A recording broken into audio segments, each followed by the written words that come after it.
Ate, matagal ka nang sumusunod sa mga tuntunin at disiplina, tapos ngayon, maghahanap ka ng isang taong hindi ko pa nakikilala para maging bayaw ko?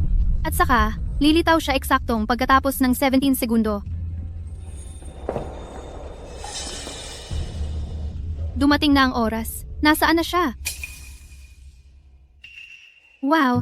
Nagpadala ng pagkain gamit ang paraglider. Ang galing! Tipid sa gas at kuryente. Oh, yate. Hello? Pa? Gusto mo bang maana ako sa kumpanya mo? At maging legal representative? Traffic. Parang aksidente sa eroplano ang itsura. Hindi na kita kakausapin. Malapit na ako. Oy, oy, oy.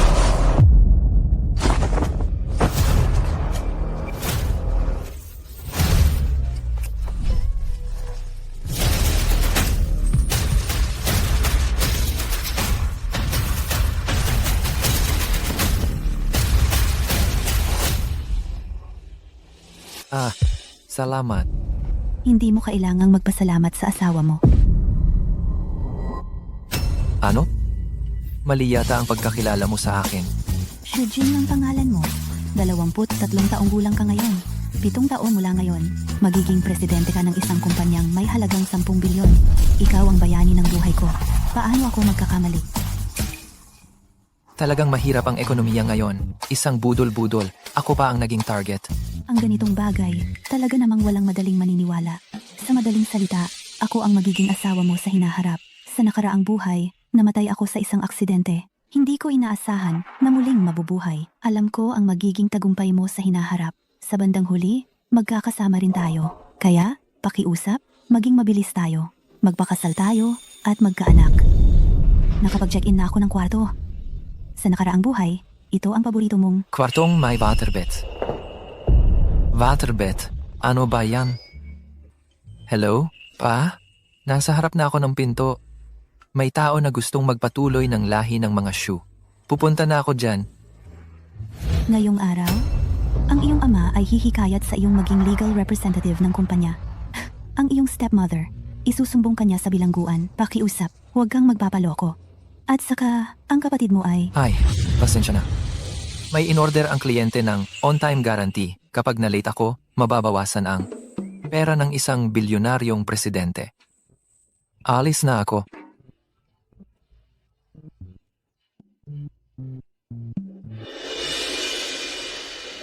Ate, siya na nga ang hinahanap mo? Siyempre, Eh bakit siya tumakbo? Pupuntahan ko na siya at hulihin.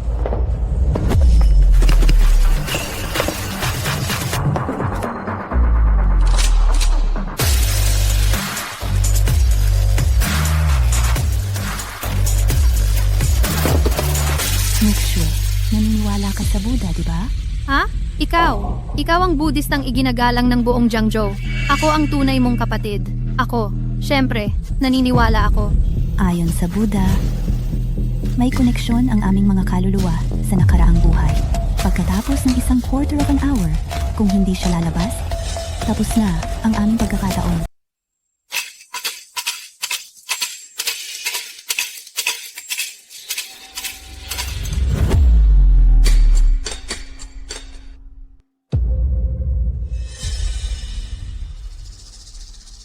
Jianhe, ang pamilya nating Shu, sa Buddha Girl humingi, puro magagandang kapalaran ang nakuha.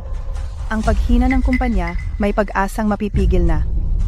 Hawak ng Buddha Girl ang buong real estate industry ng Jiangzhou. Kami sa Jiangzhou at ang mga pamilya roon, lahat gusto humingi ng kapalaran sa Buddha Girl. Pero hanggang ngayon, ni mukha niya'y hindi pa namin nakikita. Walang puso ang Buddha Girl, malinis ang isip. Ang anak natin, kung gustong umakyat at maging manugang ng pamilya Yu, maliit ang tsansa. Tay, ang kailangan mo, dinala ko na.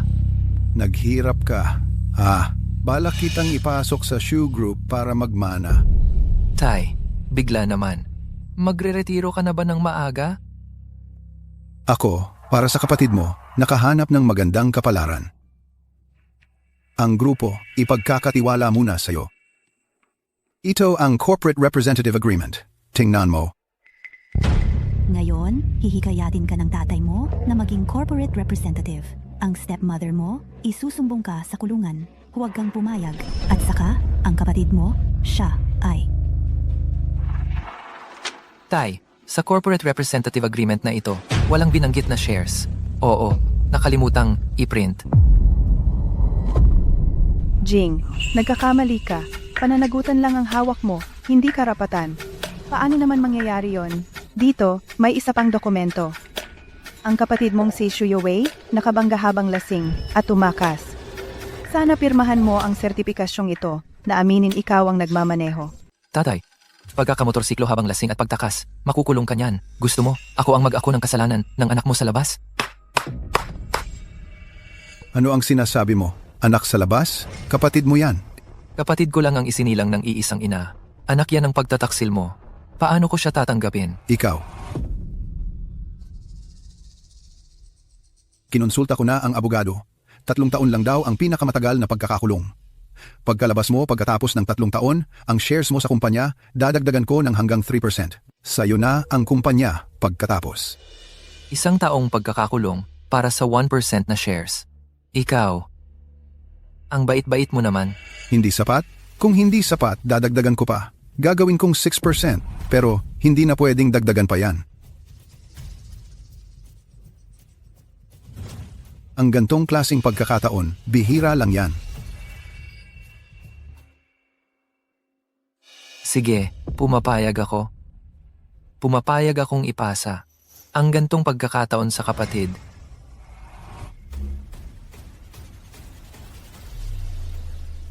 Tumigil ka. Ang kapatid mo, malapit nang magpakasal sa budistang prinsesa ng Jiangzhou. Malaking bagay ito para sa buong angkan natin.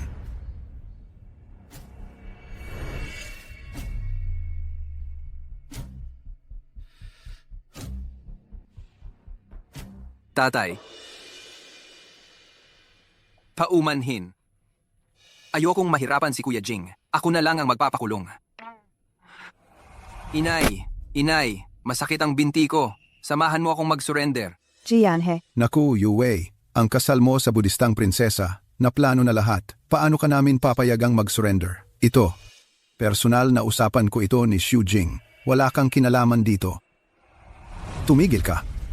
Kung lalabas ka sa pintuang ito ngayon, alam mo ang kahihinatnan. Anong mangyayari? Dahil lang ba isa akong rider o delivery boy, kailangan kong palitan ng anak mo at magpakulong para sa kanya? Noon, ako ang laging number 1 sa klase. Ikaw ang nagpahinto sa akin para tulungan ka. Ano ang nangyari? Pagkamatay ng nanay ko, dinala mo ang anak mo sa labas at pinalaki mo siya sa tabi mo. Ako, napilitang maging rider para mabuhay. Yung bahay mo, siya lang, may 5 silid. Ako, kahit sariling sipilyo at tuwalya, wala. Maging sa pagkain, mga empleyado mo muna ang kumakain. Pagkatapos nila, yung mga tira-tira na lang ang para sa akin. Ngayon, pagdating sa pagpapalit at pagkakulong, ako naman ang nauuna. Jianhe, Ma, wag na kaya. Ayoko nang mahirapan pa si Kuya Jing. Ako na ang magpapakulong. Hoy, Yuwei, may mahalagang tungkulin ka. At saka, sino ba ang hindi nagkakamali? Di ba? talagang naging responsable na ang anak. Kumusta, Hipag? Sino ang hipag mo? Sakay na po, Hipag.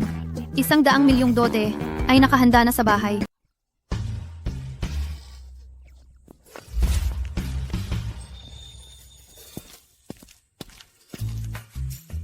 Nakonekta na po para sa inyo ang pinakabagong order sa LA.me.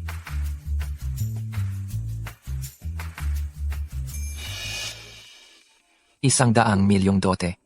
Kahit yung perang isinusunog ko para sa nanay ko, hindi ganoon kalaki.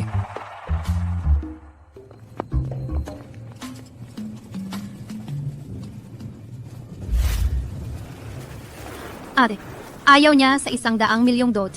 Nagdi-deliver pa siya ng pagkain. Hindi siya yung tipo ng tao na mahilig sa pera. Ano ba ang gusto niya? O kaya, tapos na ang tadhana ninyong dalawa. Tapos na ba talaga? Malalaman lang natin yan pag pumasok na. Ibigay mo sa akin ang keycard ng water bedroom.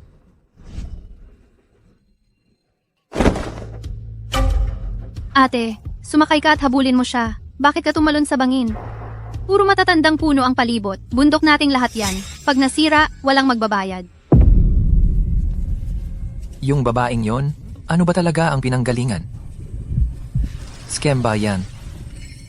Pero yung mga bagay na yon, tama nga ang sinabi niya. Hindi scam. Asawa mo ako mula sa nakaraan. Bumalik. Gusto kitang bigyan ng anak para mabayaran ang panghihinayang noong nakaraan. Hindi, ikaw. Paano ka nakasakay? Tumalon ako mula sa bundok. Yung tatay mo, hindi ba niya sinulsulan na maging legal representative ng kumpanya? Yung stepmother mo, gusto kang pagbintangan. Oh, at yung kapatid ko, nagmamakaawa pa. Nagmamakaawa? Hindi yun pagmamakaawa. Gusto niyang maghanap ng magmamaneho para mabangga ka. Noong nakaraan, dahil sa aksidente, naputol ang isang paa mo. Kung hindi, ang tagumpay mo ay higit pa sa 100 bilyonaryong presidente. Kumakatha ka lang. Kahit 100 bilyonaryong presidente. Si Xu Youwei, walang bayagyang ugali niyan. Mangahas pa siyang magpabangga sa akin?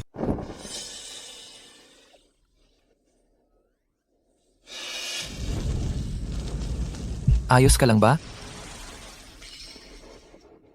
Ayos ka lang ba?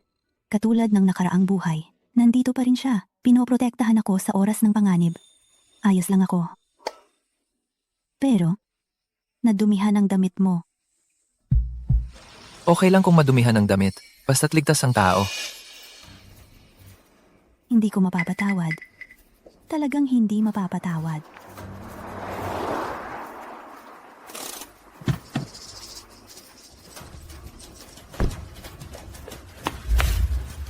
Ate, okay lang ba kayo ni kuya? Wag na si kuya. Medyo madumi lang ang laylayan. Hindi naman ako nabangga. Ang lakas ng loob na atakihin ang aming pamilya. Hihilahin ko na siya mula sa loob ng sasakyan. Patay man o buhay, gusto kong makita kung gaano kalaki ang bayag niya. Ang kapatid mo, sinadya ka pa ring banggain ng sasakyan. Xu Youwei. Eh di ngayon, nasunog na siya? Walang tao sa loob. Gumamit siya ng driverless technology. Tapos nagreklamo siya sa pulis para isisi ito at palitan ang makukulong. Naku, grabe naman. Okay lang kung ako ang binangga. Pero ikaw, kailangan ko pa bang bayaran? Ate, walang tao sa loob. Sus Mariosep. Itong sasakyan, baka hindi rin gusto kay kuya. Kaya nagkatawang tao na lang at sumalpok. Driverless. Tama nga ang sinabi mo.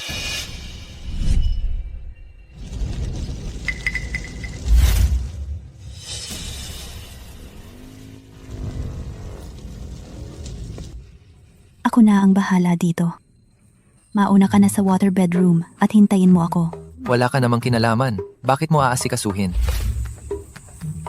Ang delivery mo, malapit ng malate? Kuya, alis na tayo. Hoy, hindi. Hindi. Pumasok ka.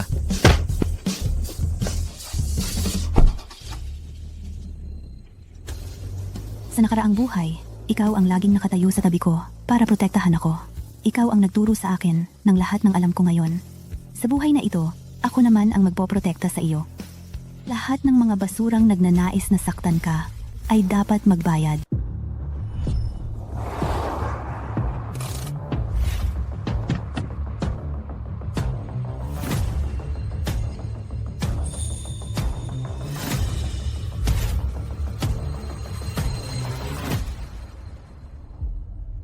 Ate, naihatid ko na ang asawa mo. Yung tao na sinabi mong sundan ko, pumasok sa restaurang ito. Salamat sa hirap. Ate, maraming tao sa taas. Sabay na tayong umakyat. Yung tungkol sa asawa mo, ako na ang bahala. Babalik agad ako.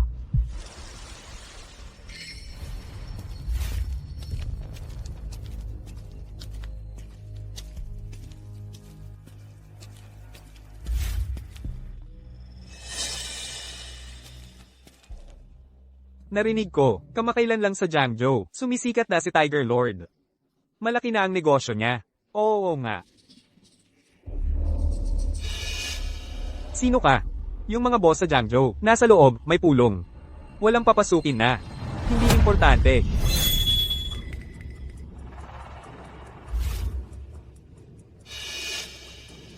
Sino siya? Hindi ko kilala. Hindi rin siya kasama ko. Sino ang nagpasok sa kanya? Mag-isa lang siyang dumating.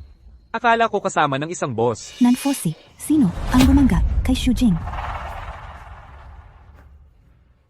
Ikaw pala. Ako ang bumangga. Ano ngayon? Leopard. Oo, ano ang nangyari? Boss, pinagawa mo sa akin, yung delivery boy. Nasira ng babaeng ito. Ano? Ayaw mo pa ring sumunod? Ha?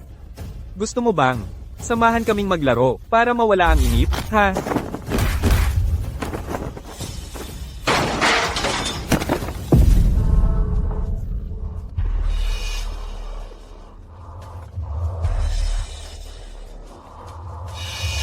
Yung masamang babae ng Yu family, nasa baba. Ang bunso ng Yu family, mabagsik at malupit. Ang panganay, walang puso at awa. Nasa baba, ang bunso. Ibig sabihin, ikaw ay yung nasa Nanfosi, ang misteryosong dragon, ang Buddha girl ng Yu family. Nanfosi, ikaw ang nagbabangga kay Shujing? Si Shu Yuwei ang nagpabangga sa kanya. Binayaran niya kami para gawin yon. Nakikiusap ako.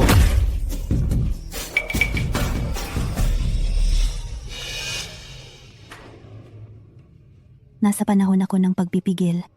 Ayaw kong masira ito.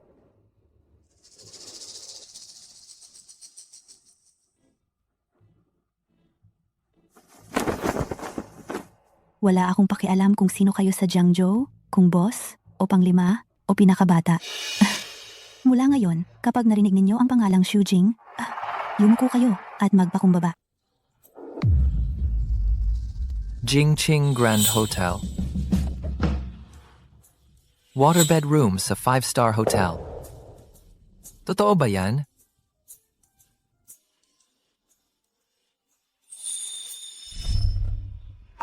Kuya Shujing, hinahalikan mo ako. Paglaki mo, pakakasalanin mo ako. Sige, pag malaki na si Xiao Yuer, isuot mo ang matingkad na pulang gown at maging nobya ko.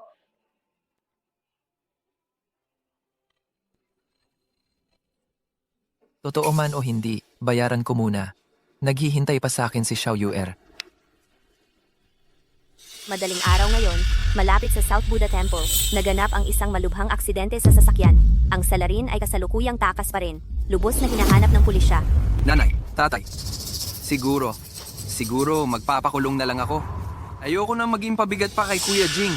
Dapat bilisan mo, Jianhe. Anong kinakabahan mo? Isang umaga na ang lumipas, dapat nakaisip na yan. Siya? Hindi kailanman nangahas na sumuway sa plano ko.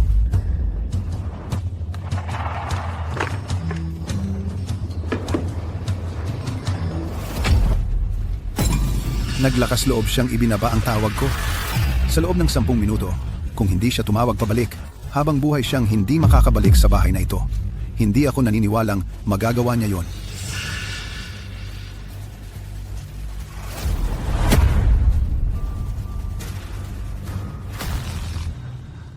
Paumanhin po, ang Jingqing Grand Hotel ay walang food delivery service. Kung kayo po ay naghahatid ng pagkain, ako na po ang bahala. Excuse me, ito ba ang room card ng hotel ninyo?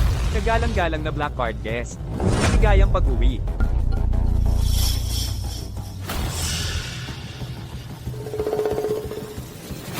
Maligayang pag-uwi, mahal na bisita. Talagang 5-star hotel. Napakaganda ng serbisyo. Si President Yu ay nakausap na namin. Sundan niyo po ako.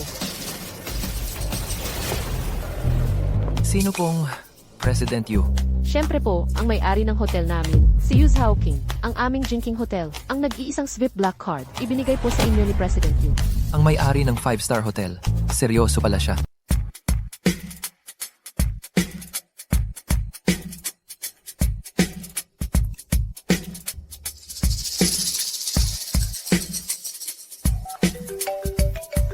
Boss Yu, nakarating na ang bisita sa hotel. Asikasuhin mo ng mabuti. Kumusta na ang pag-aayos ng kwarto?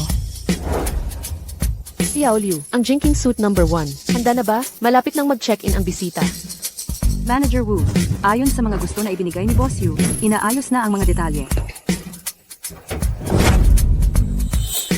Inaasahang matatapos ang pag-aayos sa loob ng 5 minuto.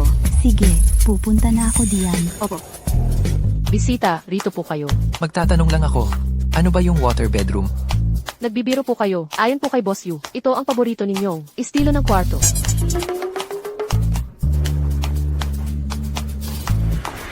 Yan he, lampas na sa 10 minuto. Baka pwede mong tawagan ulit. Kung talagang hindi kaya, magpakumbaba ka na lang kay Shujing.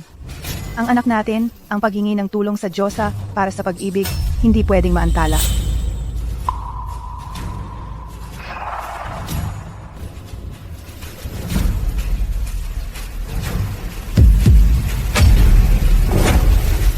Binalak niya ako. Ito.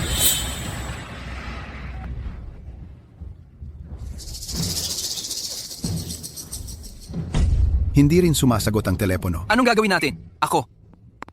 Hindi naman talaga ako. Makukulong, no? Huwag kang mag-panic. Itong batang to, nag-aasta lang yan parang bata. May kakilala ako.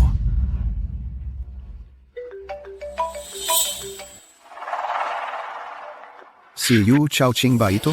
Binibining Yu? Sino po ito? Ako si Shu Jianhei sa Nanfo Temple. Ako yung nag-abot sa inyo ng marriage proposal. Naalala nyo pa ba? Ginoong Shu? No? Siyempre naman, naalala ko. Binibining Yu, kung pwede po sana. Magkita tayo para pag-usapan ang kasal. Pumunta ka sa Jingqing Grand Hotel. Ang pag-uusapan natin, hindi lang ang kasal. Sige, pupunta na kami diyan.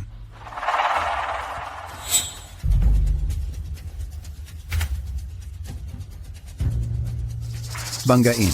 Si Shu Yue ang nagpabangga. Binayaran niya kami para gawin yon. Kanina, tumawag ako kay Binibining Yu. Pumayag siyang kausapin tayo tungkol sa kasal. Ang ibig mong sabihin, tutulong siya sa problema ng anak mo? Para sa kanya, madali lang yon, di ba? Ang Buddha maid, mahigpit ang mga alituntunin at disiplina. Walang puso, walang damdamin. Ako, maaasahan ko ba talaga siya? Huwag mong maliitin ang sarili mo. Ang Buddha maid na yon, naniniwala lang siya sa Buddha. Hindi naman siya madre. May pangangailangan din siya na mag-asawa at magkaanak. Basta't tanggapin niya ang pagkakataong ito, ibig sabihin, handa siyang bigyan ka ng pagkakataon. Ayos yan. Pero hindi lang naman ako ang anak mo. Ang kasal na sinasabi ng Buddha maid, baka naman para kay Kuya Jing. Kumpara sa iyo, si Jing, isang hamak na delivery rider lang. Nagustuhan pa siya ng isang Yu na kontrolado ang real estate sa buong Jiangzhou. Maliban na lang kung sa nakaraang buhay, iniligtas niya ang buhay nito. Ma, wag mong sabihin yan kay Kuya Jing. Basta't mapapayagan ng budistang babae, ang relasyong ito, yung aksidente mo sa Nanfo Temple, hindi na kailangan ng kapalit. Sa kapangyarihan ng pamilya Yu, isang daliri lang ang kailangan para mapigilan yan. Salamat pa, Ma.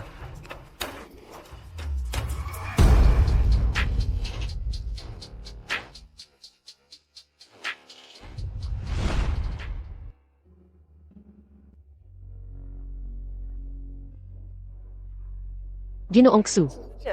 Ito ang eksklusibong kainan. Para sa Jingqing Suite no 1, magsimula na po kayong kumain. Paparating na si Boss Yu. Ibinabalik ko lang ang room key. Si Boss Yu at ako, mga estranghero lang. Kailangan ko pang mag-deliver ng order.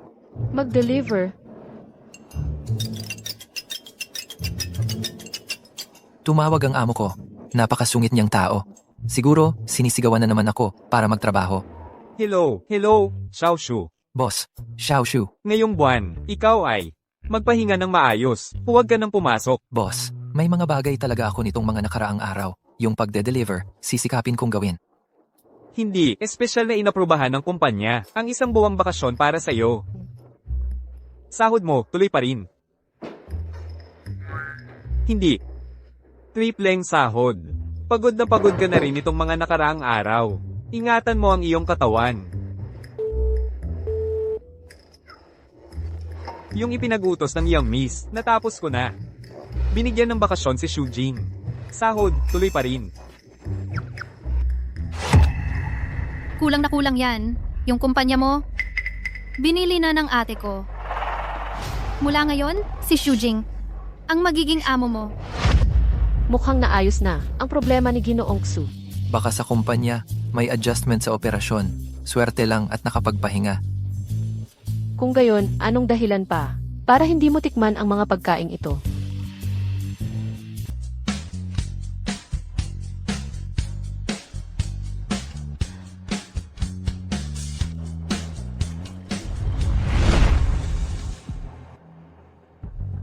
Talagang karapat-dapat sa titulong pinakamagandang hotel sa Jiangzhou. Ang ganda ng dating. Maliit na bahagi lang ito ng imperyo ni Funi. Kapag naayos na ang pagpapakasal ninyong dalawa, lahat ay magiging sa iyo. Yue, napakatalino mo.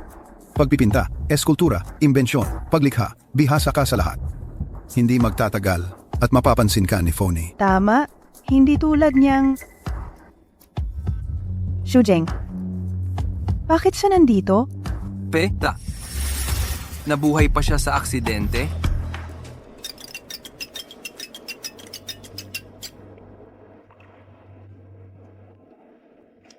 Oy, mahal. Masarap ba ang pagkain? Lahat yan ay paborito mo. Mahal, yang tawag na yan, huwag mong gamitin ng basta-basta. Pero salamat sa pag-aasikaso. Paano mo nalaman ang numero ko at mga gusto ko?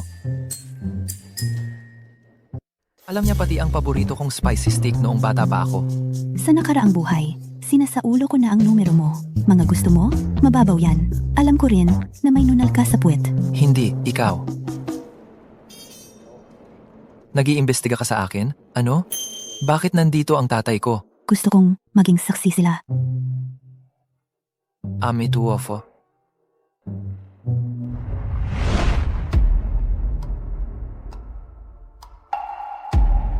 Nung tinanggal mo ko sa contacts mo, ang tapang mo noon ah. Ngayon, may mukha ka pang sumunod dito. Inimbita ako ni Boss Yu. Boss Yu? Ikaw ba talaga ang inimbita ni Boss Yu? Ang pakay niya ay makipag-usap sa pamilya natin tungkol sa kasal ni Yue. Inimbita niya ang buong pamilya natin. Para makipag-usap tungkol sa kasal. Siya ay isang Buddha girl. Hindi bulag. Kuya, huwag ka nang mainggit. Hindi mo lang tinanggal sa contacts si Papa. Tinanggal mo pa sa contacts. Ginamit mo pa ang pangalan ko para magpakasasa sa hotel ni Miss Yu. Pero kahit papaano, ayusin mo naman ang sarili mo para hindi ka makahiya sa pamilya natin. At makaapekto sa pag-ibig ng bunso kong to. Ikaw, na kailangan pang palitan ng iba para makulong. May karapatan ka pang manghamak sa akin? Anong pakikipag-usap mo sa kapatid mo? Nakalimutan mo na ba ang mga alituntunin na itinakda ko para sa iyo? Kung gusto mong kumain, dapat hintayin mong matapos kaming lahat kumain. Saka ka palang pwede. Tumayo ka. Ikaw?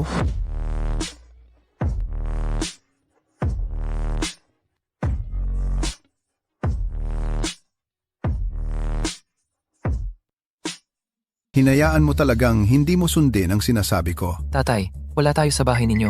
Hindi na po umiiral ang mga patakaran ninyo dito. Tigilan mo na, tatay. Gusto kumain ni kuya. Hayaan mo na lang siya dito para kumain. Sa wakas, sanay na siya sa mga tirang pagkain. Kaya bihira lang siyang makakain ng masarap. Yue, ikaw talaga ang matino. May mahalagang bagay tayong dapat asikasuhin ngayon. Hindi natin pwedeng mag-iwan ng masamang impresyon kay Miss Yu.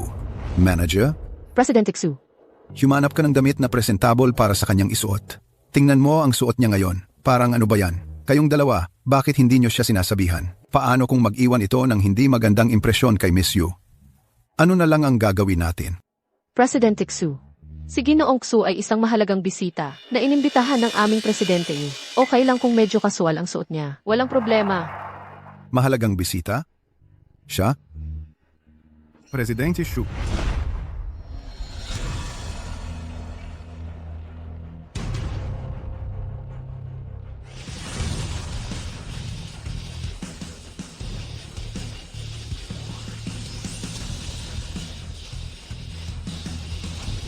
Presidente Xu. Bakit biglaan niyo kaming inimbitahan para kumain? Mabuti po, Presidente Xu. Mabuti po, ma'am. Tatay, ano ba ang nangyayari? Ang kasal mo sa Buddha Girl, mas maraming saksi, mas mabuti para sa atin. Naiintindihan ko na. Inimbitahan ninyo ang lahat ng kilalang tao sa Jiangzhou, tatay. Sa huli, kahit hindi pansinin ng Buddha Girl ang mga tao, kailangan pa rin niyang pansinin ang sitwasyon. Paano siya makakatanggi sa kasal ko? Jianhe, napaka-maingat mo talaga. Malapit nang ikasal ang aking anak, kaya naisip ko agad na ibahagi ang balita sa inyong mga kasama. Presidente Xu. Hindi gaanong mapayapa ang mga araw ngayon. Kinuha na si Akon kaninang umaga. Hindi mo alam kung gaano kabagsik ang Buddha girl ng pamilya Yu. Ang Buddha girl? Nasaktan ni Akon ang isa sa kanyang mga tao. Sabi nila, vegetarian siya at nagdarasal, at simple lang ang pamumuhay. Pero kapag kumilos na siya, wala akong nakitang mas mabagsik pa sa kanya. Para siyang isang masamang Diyos. Ano ba talaga ang nangyari? Sa madaling salita, isa lang. Sa Jiangju, huwag mong subukang awayin ang isang tao na nagngangalang Xu Jing. Kapag nakita mo siya, dapat yumuko ka. Hindi, Ginoong Hu. Anong sinabi mo kanina? May masayang okasyon sa bahay mo ngayon. Huwag nang pag-usapan ang masamang pangyayaring iyon. Ang anak na lalaki ni Ginoong Xu, ngayon ba'y may babaeng magpapakasal dito? Sa totoo lang, iyon nga ang sinasabi ninyo kanina. Ang Buddha girl ng pamilyang Yu. Totoo ba yan? Hindi ko narinig yan. Magpapakasal ang Buddha girl? Maraming mayayamang pamilya ang nagtangka. Pero hindi man lang siya nakita. Ginoong Xu, ang anak mo. Kaya ba? Hindi tumitingin sa estado ang Buddha girl. Tanging tadhana lang ang tinitignan. Yuwai? Batiin mo ang mga tiyo at amain natin. Kumusta po, Ginoong Hu? Kumusta po, Ginoong Nan? Kumusta po kayong mga tiyo? Kanina'y sinasabi ninyo na nahuli si Tiyong Kun? Kailan siya nahuli? Sabi na nga, huwag nang pag-usapan ang masamang pangyayaring iyon. Ginoong Xu, bakit nakaupo dito ang isang delivery rider, Xianga, para makisalo sa masayang okasyon ninyo? Mukhang masarap ang kinain niya ah. Siguro si Ginoong Xu ay natatakot na may matirang pagkain. Kaya pinadeliver na lang pabalik sa bahay niyo.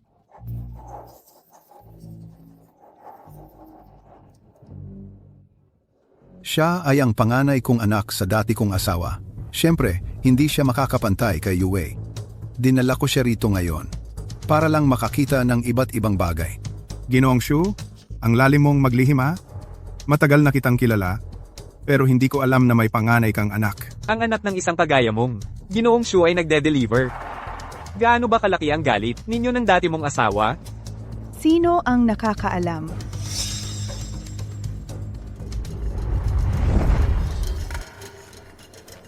Tawagin mo akong Ginoong Hu. Sa akin ka na lang sumunod sa hinaharap. Huwag ka nang mag-deliver. Mas gugustuhin ko pang mag-deliver habang buhay kaysa tawagin kang Ginoong. Xu Jing, paano ka nakikipag-usap kay Ginoong Hu? Wala ka bang modo? Xu. Xu pala ang pangalan mo. Sandali.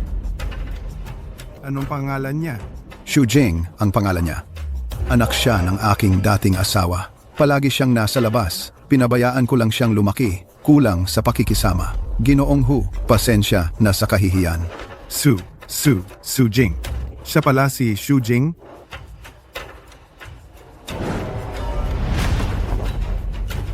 Wala akong pakialam kung kayo ang pinakamakapangyarihan sa Jiangzhou o kung pangilan man kayo. Sa hinaharap, kapag narinig ninyo ang pangalang Xu Jing, ibaba ninyo ang ulo ninyo. Ginoong Tiger, anong nangyari sa'yo? Xu Jing, mag-sorry ka kaagad kay Ginoong Tiger. Anong kasalanan ko? Bakit ako magsusorry? Ginoong Xu, wala namang ginawa ang anak mo. Ako ang may problema. Sa susunod, tawagin mo na lang akong Xiao Hu. Jianhe, bakit parang natakot sila nang marinig ang pangalan ni Xu Jing? Ginoong Xu, pwede bang magtanong? Tungkol sa kasal. Sino ba talaga ang ikakasal? Halatang halata naman kung sino. Siyempre si Yue. Hindi naman siguro si Xu Jing, di ba? Baka nagkamali ako ng narinig na pangalan. Ako mismo ang nagabot ng kasunduan sa kasal. Nakasulat talaga ang pangalan ni Yue. At sa hinaharap, si Yue ang magiging susunod na tagapagmana ng Xu Group tungkol naman sa kanya. Kuya, alam kong nahihirapan ka. Gusto mo lang kumain ng masarap. Pero hindi naman kailangan na galitin mo si Papa. Kuya, nakapak na yung pagkain. Uwi na muna tayo. Kung hindi ka aalis, papabanggain kita ulit. Beta ka.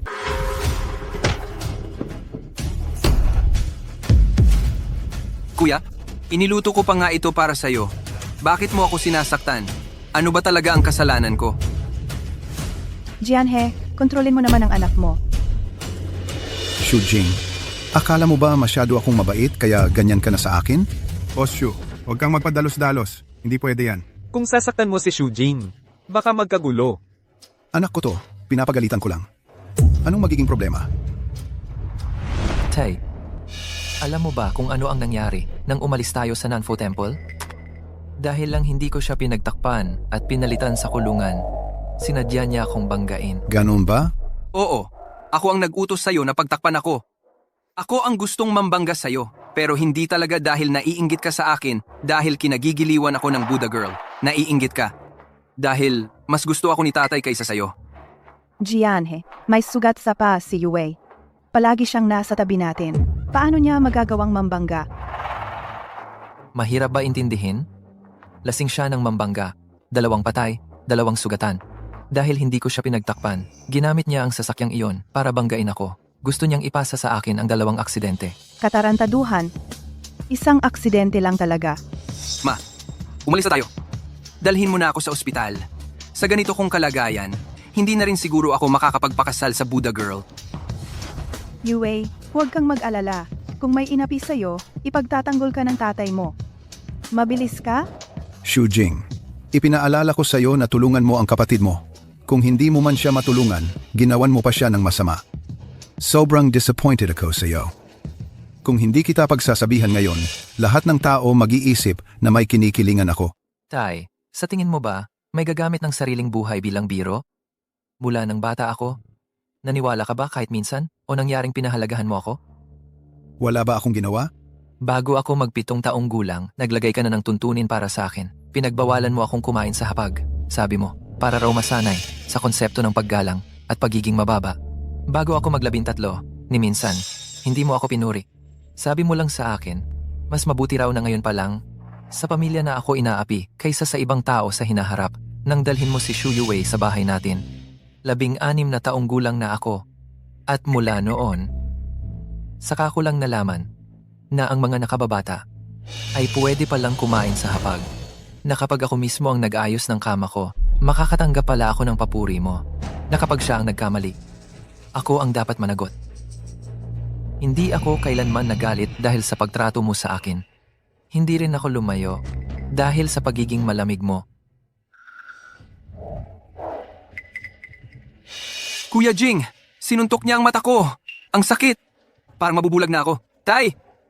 Jianhe, kapag may mali ang anak, kasalanan ng ama. Kung hindi mo siya paparusahan, ako na ang gaganti para sa anak ko.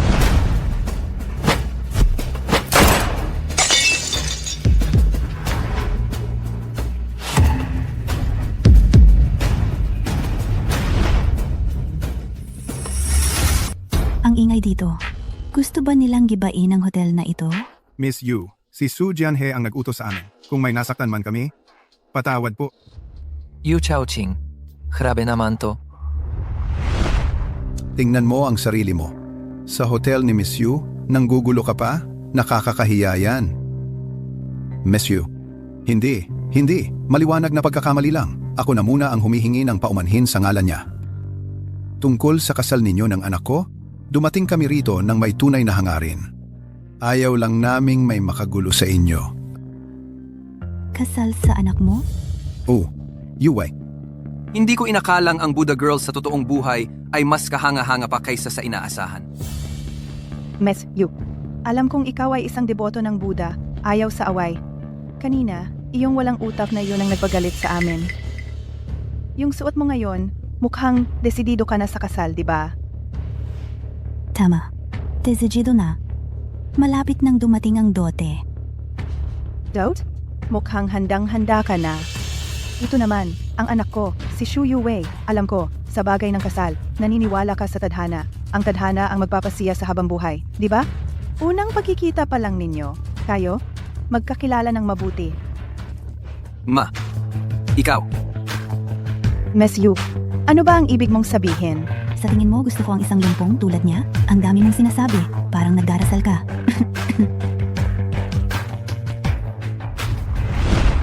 Honey, huli na ako. Ang tawag na asawa. Hindi ko kayang tanggapin. Bakit naman? Dahil hindi ka sumama sa akin sa water bedroom. Binibining Yu, baka nagkakamali ka. Sa kasulatan sa kasal na ibinigay ko sa iyo, ang nakalagay ay pangalan ni Xu Yuwei. Hindi si Xu Jing. Kung hindi ka naniniwala, tingnan mo.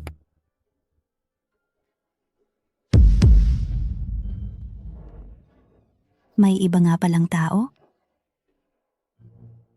Mukhang nagkamali nga ako. Okay lang kung nagkamali.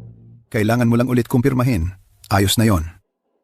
Kaya pala ako'y nakilala mo bilang kapatid ko. Binibining Yu, dahil kanina'y sinaktan mo ang nanay ko. Kung magpapakasal tayo balang araw, inaasahan kong humingi ka ng paumanhin sa nanay ko. Humihingi ng paumanhin? Ang gusto ko ay siya. Kung magsasalita ka pa ng kung ano-ano, papatayin kita. Binibining Yu, hindi pwedeng ganon. Sa kasulatan sa kasal, ang nakasulat ay pangalan ng anak ko. Kung hindi mo itutuloy, iyon ay pagtataksil sa pangako. Tungkol naman sa paghingi ng paumanhin, hayaan mo na. Hindi kasalanan ang hindi alam. Kinamumuhian ko ang mga taong taksil at sumusuway sa mga alituntunin. Ganoon ba ang anak mo? Hindi, talagang hindi. Sa halip, itong si Xu Jing ay maaring sangkot sa aksidente. Ganoon ba? Si Xu Jing ay sangkot sa isang aksidente dahil sa pagmamaneho ng lasing. At higit pa rito, pinagbintangan pa niya si Yuwei na bumangga sa kanya. Ang ganitong klaseng tao ay talagang hindi ang tamang kapartner para sa iyo. Binibintang niya ako. Ang sangkot sa aksidente ay hindi ako. Pumunta ako rito ay para ibalik sa iyo ang katarungan.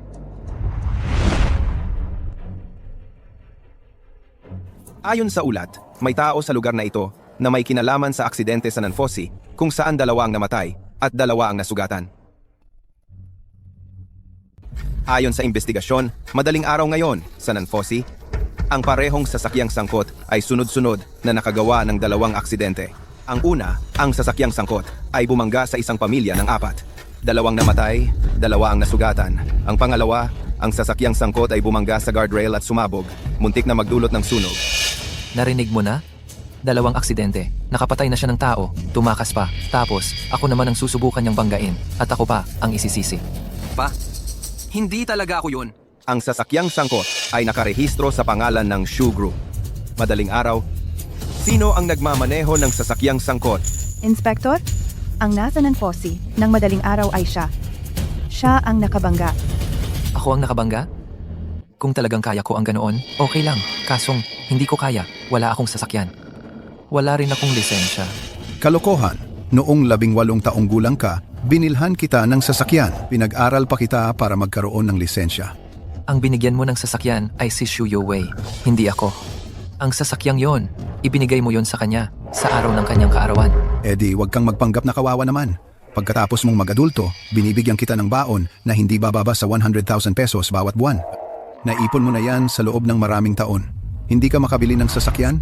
Hindi makapag-aral para sa lisensya? Noong 16 na taong gulang ako, mula nang iuwi mo si Xu Yuwei sa bahay, hindi na ako nakatanggap ni piso mula sa'yo. Leon, sabihin mo sa kanya, magkano ba ang binibigay mo sa kanya na baon bawat buwan? Ako, hindi ko ibinigay. Sa tingin ko kasi, wala siyang pinag-aralan at wala ring kakayahan. Natatakot akong magkamali siya, kaya pansamantala, ibinibigay ko kay Yuwei para itabi para sa kanya. Ikaw. Kino-confirm namin ang pagkakakilanlan ng suspek. Pakiusap, sagutin mo ang tanong ko. Ikaw ba ang nakabangga? Wala siyang lisensya, ibig sabihin hindi na siya makakapagmaneho? Ninakaw niya ang susi ng sasakyan namin. Nagmaneho ng walang lisensya, doble ang kasalanan. Inspector, totoo pong nasa Nanfosi siya ng madaling araw, pero ang sasakyan, imposibleng siya ang nagmaneho. Mayroon ka bang ebidensya? Ako ang nagmaneho. Ako mismo ang gumawa ng glider. Doon ako pumunta sa Nanfosi. Glider? Isang delivery rider, hindi marunong magmaneho, pero marunong mag-glider? Lahat ng CCTV sa Nanfosi ay makakapagpatunay para sa kanya. Sa halip, may audio ako dito. Subukan nating pakinggan ng lahat. Si Xu Yuwei ang nagpabangga sa kanya. Binayaran niya kami para gawin yun. Ano ibig sabihin nito? Saan galing ang recording na to? Ang anak kong si Yuwei, kailan pa siya nag-hire ng tao? Kunin ang CCTV footage mula sa Nanfosi Temple. Sige, sir.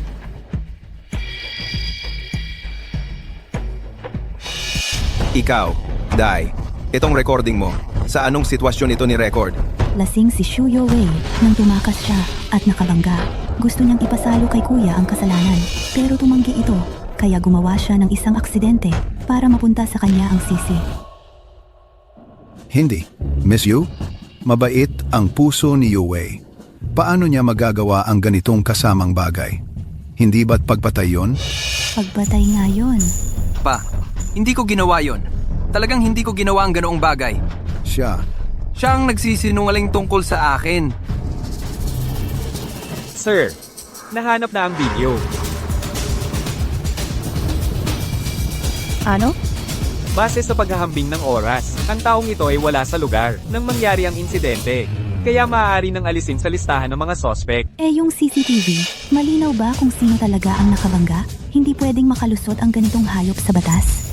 Ang taong nagmamaneho ng sasakyan ay malamang na. Hindi pwede, madilim masyado ang ilaw, malabo ang kuha, hindi makilala ang mukha.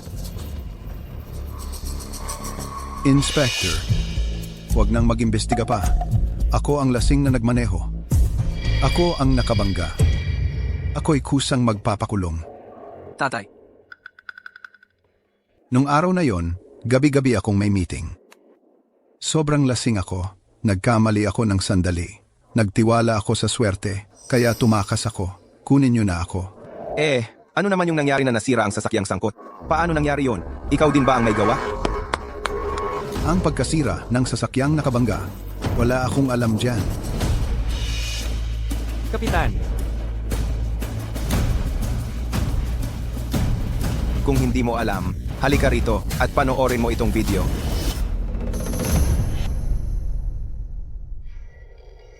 sinadyang mabangga ng sasakyang ito ang dalawang kasamahan natin. Ito'y planong pagpatay. Pero mabuti na lang, walang nasaktan o namatay. Su Yue. Ilan pang bagay ang itinatago mo sa akin? Tay, hindi ako yun. Hindi ako ang nagmamaneho. Sira nga ang kamay ko. Binibini, yung recording kanina, pwede po bang pakinggang muli? Siyempre po. Si Shu Yue ang nagbayad para mabangga siya. Kami ang inupahan niya. Sino yung nagsasalita? Ang may-ari ng Hong Tu Restaurant sa Jiangzhou, si Wu Qiangkun. Palayaw niya ay Ah Kun. Yui, hindi mo kailanman sinabi sa akin na may koneksyon ka pa rin kay Wu Qiangkun. Alam mo ba kung anong klaseng tao siya? Titay. Tay, hindi ko ginawa yon. Peki ang recording na yan. Hindi pwedeng isang salita lang ni Akun ay sapat na para patunayan na ako ang nag-utos sa kanya. Wala rin naman akong kakayahang gawin yon. Tama siya, Jianhe. Napakabait na bata ni Yue. Lumaki siyang may napakagandang edukasyon. Paano niya magagawa ang ganitong bagay? Sa tingin ko, baka may nagtulungan lang na ibang tao. Mga kuya, kayong lahat na narito, kaibigan ninyo sina Jianhe at Wu Qiangkun. Dapat alam ninyo na yung recording na yan ay hindi mapagkakatiwalaan, di ba? May ibang tao sa lugar nang i-record yon. Sa katunayan, sila mismo yung mga kaibigan na inimbitahan mo, Ginoong Shu. Nandoon ako nang i-record yon. Nandoon din ako. Sinabi nga ni Akon, yung mga salitang yun. Makakapagpatunay din ako. Nasa meeting kami noon. Nandoon kaming lahat. Inspector, kung kulang pa ang ebidensya, dinala ko na rin ang mismong tao. Ha? Ako yan. Tinanggap ko ang 50,000 piso mula kay Shu Yue. Hiniling na aksyonan si Shu Jing. Ako ang nagmamaneho ng kotse. Noong mabangga ang tao, sinamantala ang teknolohiya ng pagmamanehong walang driver. Inaamin ko ang kasalanan ko. Dalhin ang tao pabalik para imbestigahan. Oo.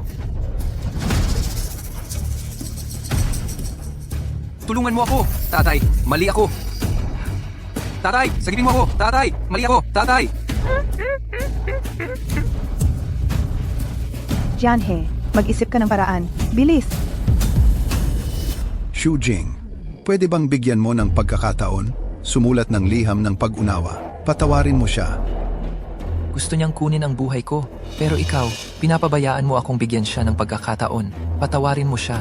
Pero kapatid mo siya. Matanda, ikaw si Shu Jianhe, di ba? Alam mo ba? Mushue.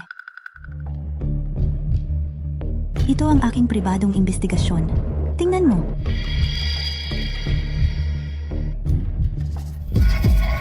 Ano ang nakasulat? Ikaw na ang tumingin. Ay, Miss Yu. Alam ko ang lahat ng ito ngayon. Ikaw ang tumutulong kay Xu Jing. Pero ito ay, bakit si Xu Yuwei ang iyong magiging asawa? Tito, mali ka. Hindi ako narito ngayon dahil sa kasulatan ng kasal, kundi dahil kay Xu Jing. Kaya ko kayo inimbitahan para maging saksi. Hindi ninyo siya kilala kailanman. Dahil kay Xu Jing. Ay, matanda. Bobo ka ba? Ang ate ko ay nagsuot ng syuhe. Gustong makipag-engage kay Shujing. Bilang ama niya, tinawag ka para maging saksi. Makatarungan ito, di ba?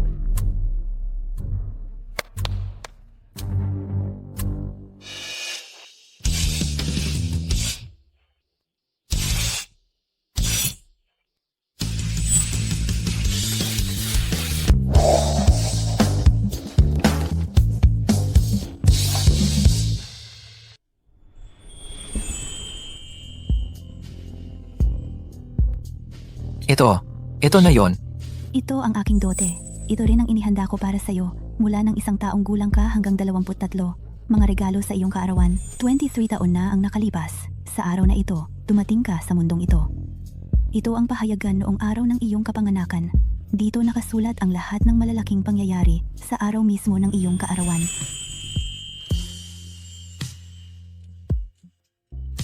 Noong 1 taong gulang ka, ang iyong ama ay nagnegosyo sa ibang bansa. Ang iyong ina lang ang kasama mo. Naisip ko, baka kailangan mong makinig ng mga kwentong tulad ng Little Prince. Habang lumalaki ka, naniniwala ang Little Prince na ang lahat ng matatanda ay nagsimula bilang mga bata.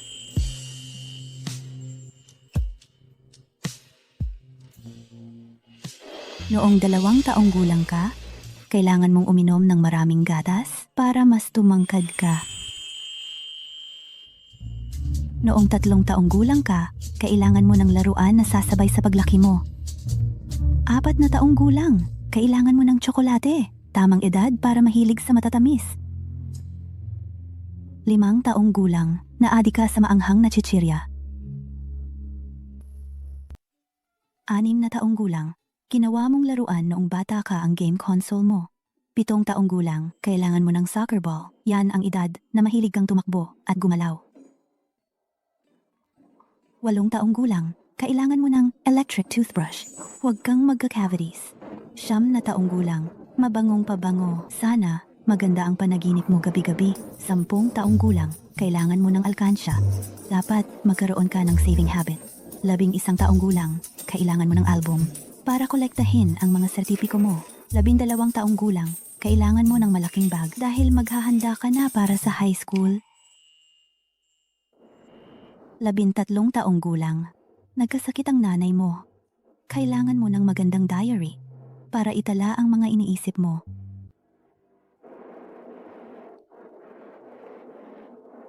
14 na taong gulang, ang lumang sapatos mo ay tinahinang nanay mo.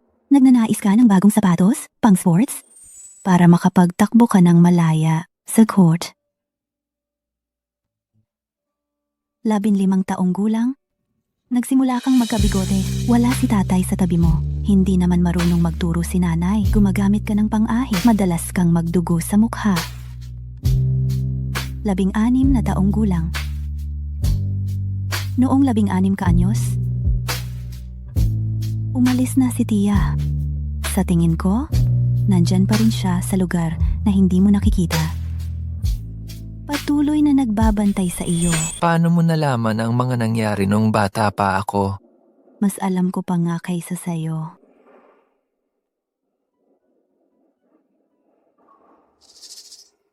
Noong 17 kang taong gulang, dinala ng tatay mo si Xu Yuwei sa inyong bahay. Mula noon, tira-tira na lang ang kinain mo. Ang bahay nyo, siya lang mag-isa, may 5 kwarto. Ako, wala man lang sariling sepilyo at tuwalya. Maging sa pagkain, mga empleyado mo muna ang kumakain. Pagkatapos nila, saka lang ako makakakain ng tira. Kung noong mga panahon na yon, mayroon ka ng black card na ito, makakagastos ka sana sa buong Jiangzhou, sa lahat ng Yu Family Hotel, nang walang limitasyon.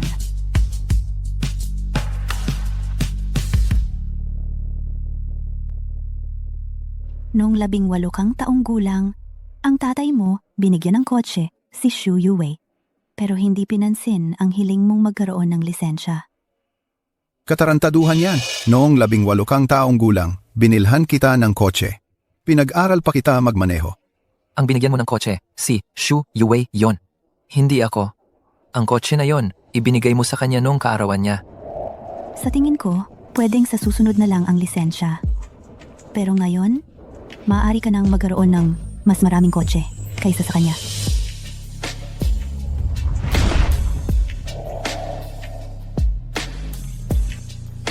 Noong 19 kang taong gulang, kahit umuwi ka lang, kailangan pang wala ka man lang sariling kuwarto. Gusto kong sabihin sa'yo na sa buong Jiangzhou, saan man, bahay mo yon. Boss Yu, ako ay isang ordinaryong delivery rider lang.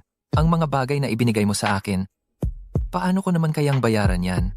Hindi ka ordinaryo. Hindi ka kailanman naging ordinaryo. Gusto ko lang ibalik sa'yo ang nararapat sa'yo. Yun lang. Noong ikaw ay 20 taong gulang, nagsimula kang madiscriminate ng mga katrabaho at boss mo. Pinili ko ang kumpanya mo. Mula ngayon, ikaw na ang boss. Kulang pa yan. Ang kumpanya mo, binili ng ate ko, Mula ngayon, si Shujing. Ang magiging boss mo. noong ikaw ay 21 taong gulang, gabi-gabi kang nag-aaral ng engineering para balang araw, makapasok ka sa kumpanya ng tatay mo. Sa panahong yon, marami kang naimbento na mga kakaibang bagay. Isa na roon, ang paraglider.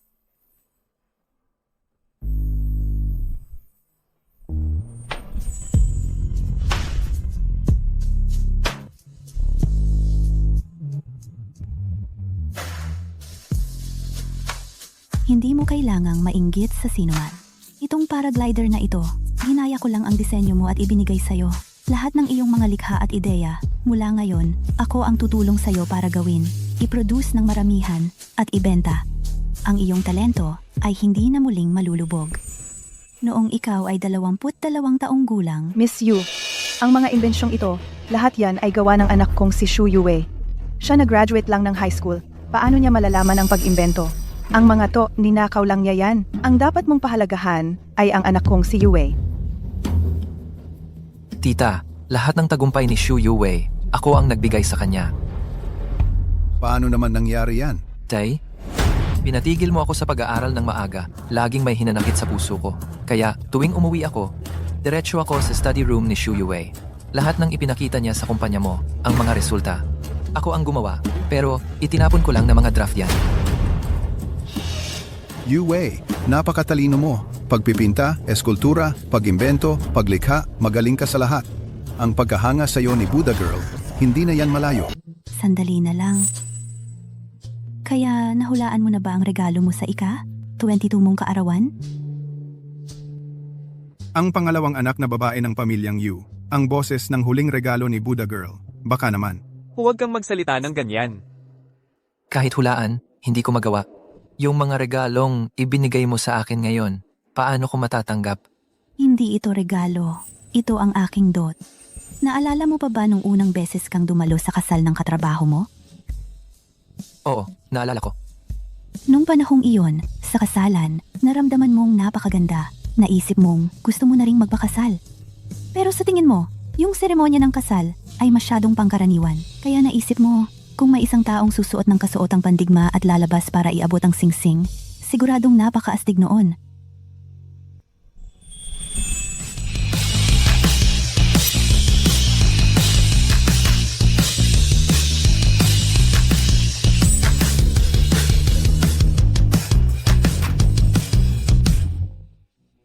Kaya ang regalo sa iyong 22 na kaarawan, nais kong tuparin ang pangarap mong iyon. At ngayon, ang regalo sa iyong 23 na kaarawan, nais kong ibigay ang aking sarili sa iyo. Ginoong Shu?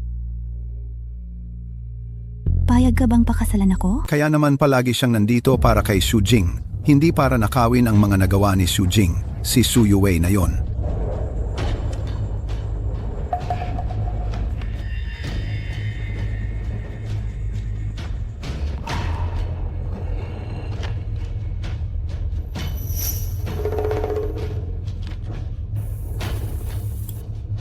Jianhe, makinig ka muna sa akin.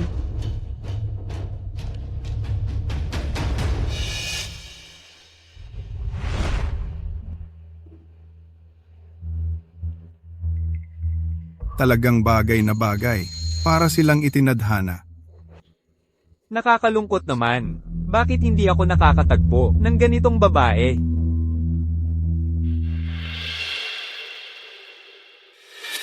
Kuya Shujing, hinalikan mo na ako. Paglaki mo, pakakasalan mo ako.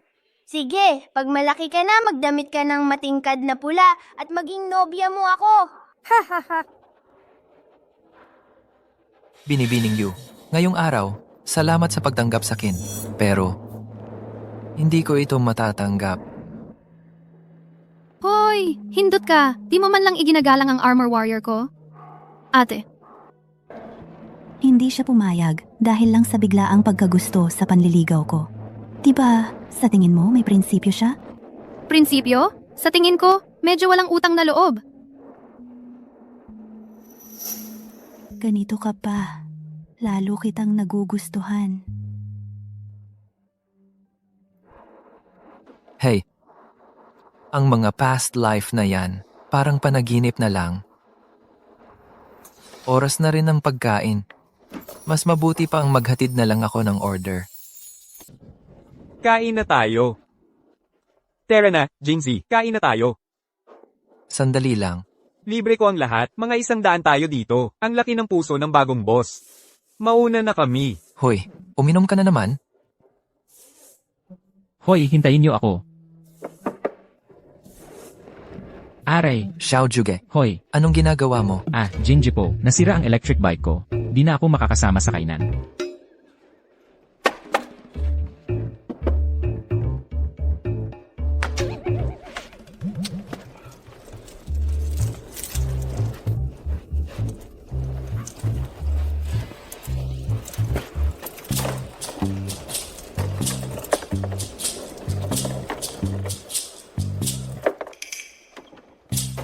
Ayos na.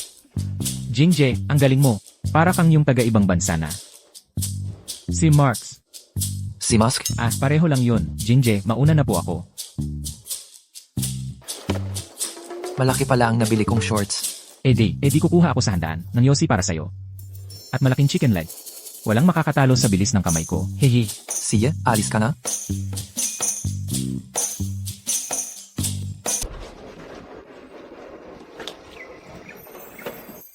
Yung sa Jingqing Grand Hotel, black card para sa water bedroom. Kung tutuusin, ito ay nakalimutan ko pa ring isauli sa kanya. Hoy, Jingzi, tingnan mo nga. Yung cellphone ko, bakit ayaw mag-on? Nakakasagabal sa pagkain ko at pagpo-post sa social media para magyabang.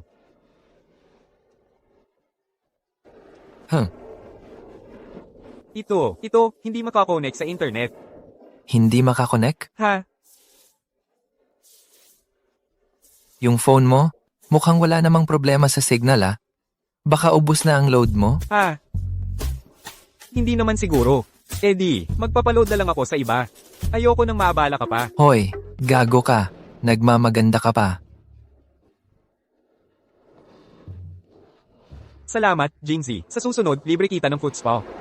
May kilala akong may-ari ng food spa na nagbibigay sa akin ng half price. Aalis na ako. Oy.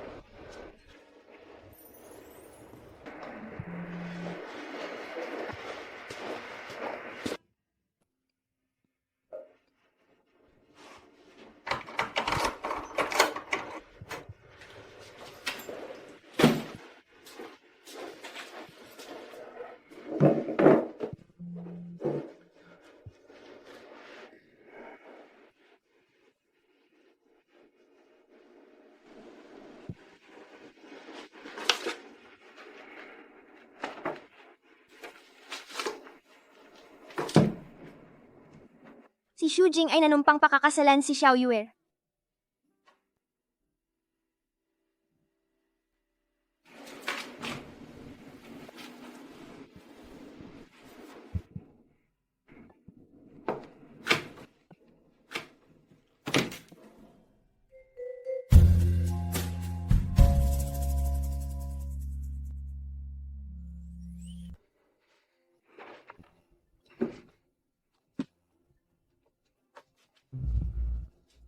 Hoy, Lao Jing.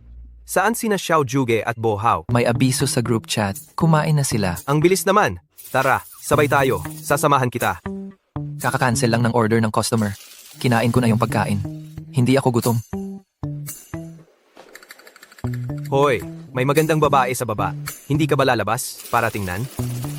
Ayoko. May nagsabi na ako daw ay magiging bilyonaryong CEO balang araw. Hindi ba dapat kong lokohin ang sarili ko? Sige, kung bilyonaryong CEO ka nga, edi ako naman ang kapatid ng bilyonaryong CEO. Mapapalagay ang loob ko. Sige, aalis na ako. Sabi ng bagong boss, bawas sa sahod kapag absent. Sasabihin ko na nandito ka. Isara mo ang pinto. Hindi mag-aaral.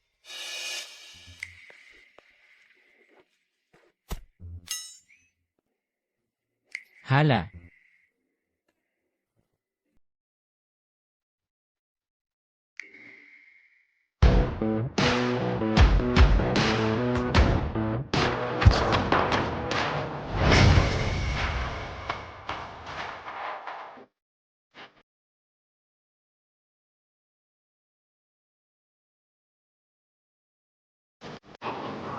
Papunta sa amin. Baka hanapin ang gwapong to. Tiyak na si Brother Jing ang hinahanap niya. Bakit? Napakatalino ni Brother Jing.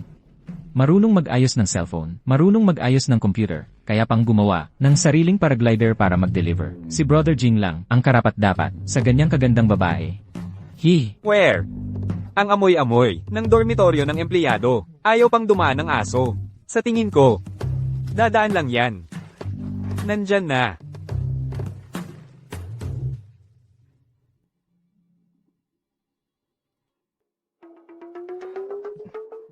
Miss, kanino ka pupunta? Ano pong maitutulong ko? Yon, nasa dorm 133 si Xu Jing. Salamat, Peng Zi. Ha? Paano mo nalaman pangalan ko? Siya, si Bo Hao. At ito naman si Xiao Juge, diba? Nabanggit sa akin ni Xu Jing kayo. Sabi niya, kayo ang pinakamatalik niyang mga kaibigan. Talaga? Kuya Jing, nabanggit niya ako sa'yo.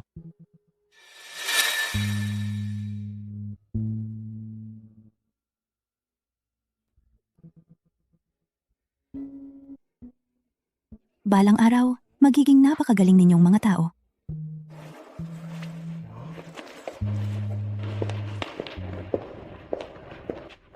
Sabi ko na nga ba, para kay Kuya Jing talaga ang punta niya. Ang galing ko, di ba? Azi, may naiwan ka na naman?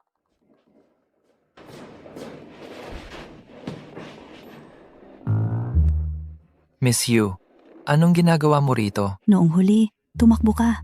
Hinahanap kita para pagbayaran ka. Bakit? Ayaw mo ba akong anyayahan na pumasok at umupo sandali? Pasok ka. Yung black card na binigay mo sa akin noong huli, hindi ko pa nababalik sa'yo. Hahanapin ko para sa'yo.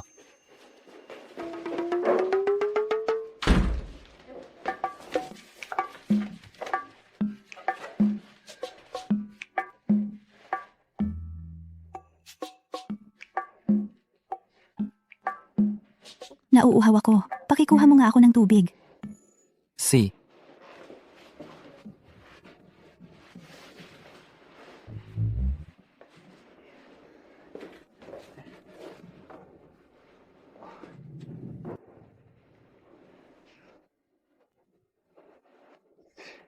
Miss Yu, hindi maganda ang kondisyon dito sa dorm. Ang kapal ng suot mo, hindi ba't mainit? Ngayong sinabi mo, parang mainit nga. Hindi. Ikaw? Anong problema mo? Ako? Anong suot mo? Ito lang. Hindi ba ang pula, napapatingkad nito, ang kutis ko? Ano? Hindi ba maganda? Maganda. Maganda? Bakit hindi mo ako tinitingnan? Tinitignan kita. Bakit ka umiwas ng tingin? Ayaw mo ba sa akin? Hindi. Ikaw. Bakit ka pumunta rito? Na ganyan ang suot. Ipinapakita ko lang. Ipinapakita. Hindi mo ba gusto? Oo naman, gusto ko. Ako ba ang gusto mo o yung damit? Paano ko sasagutin ang tanong mo na ganyan? Sa tingin mo, mas maganda ba ako? O yung damit? Hulaan mo nga.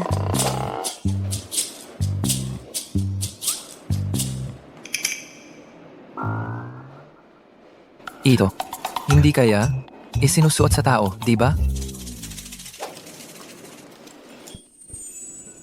Sa nakaraang buhay, gusto na gusto mo kapag isinusuot ko ito. Tapos sinabi mo sa akin, Sabi ano ang sinabi? lumuhod ka? Gapang ka rito? Ito, hindi kaya ito ay medyo hindi respeto sa tao. Pero gusto ko ito eh.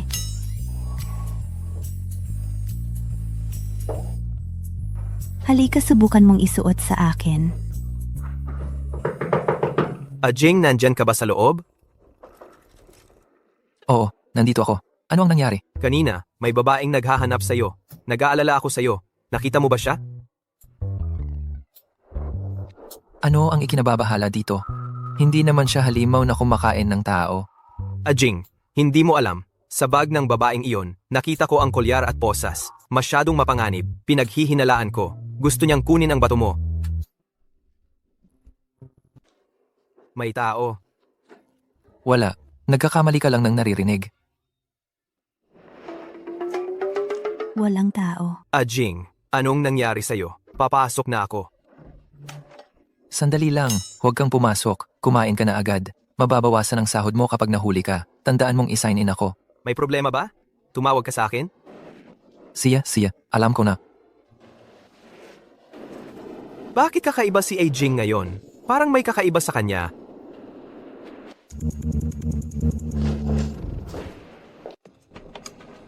Bakit mo sinabing walang tao? Gusto mo bang magkasama lang tayo? Sa tingin ko kasi, kung may makakita sa atin, hindi maganda. Gray. Huwag kang mag-alala. Matagal pa silang kakain sa pagkain na yan. Walang darating para mang-abala sa atin. Nalaman mo na na may team building kami? Ang balita tungkol sa team building ng kumpanya ninyo, ako ang nagpalabas noon. Binili ko na ang kumpanya ninyo. Pero, ikaw pa rin ang boss. Ako lang ang kumakatawan sa pagpapatupad ng mga karapatan sa pamamahala. Kailangan mo munang pamahalaan ako ng maayos bago mo pamahalaan ang kumpanya.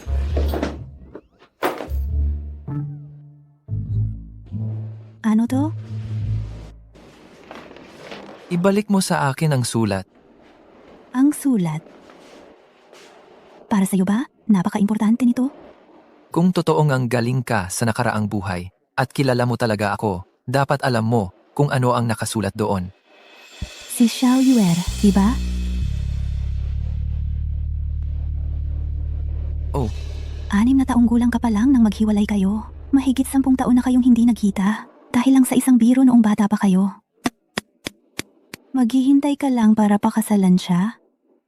Ikaw, dahil sa kasunduan sa nakaraang buhay, ay nagpupumilit na ipagpatuloy ito sa buhay na ito. Ako naman, dahil sa pangakong pambata, ay nagpupumilit sa kanya. Ano naman ang masama doon?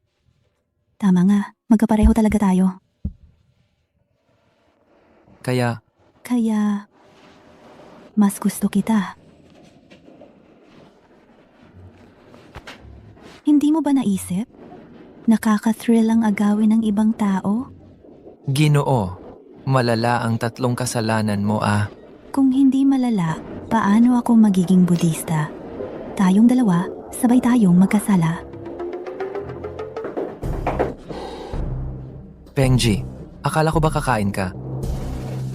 Peng ang ulo mo! Ako to!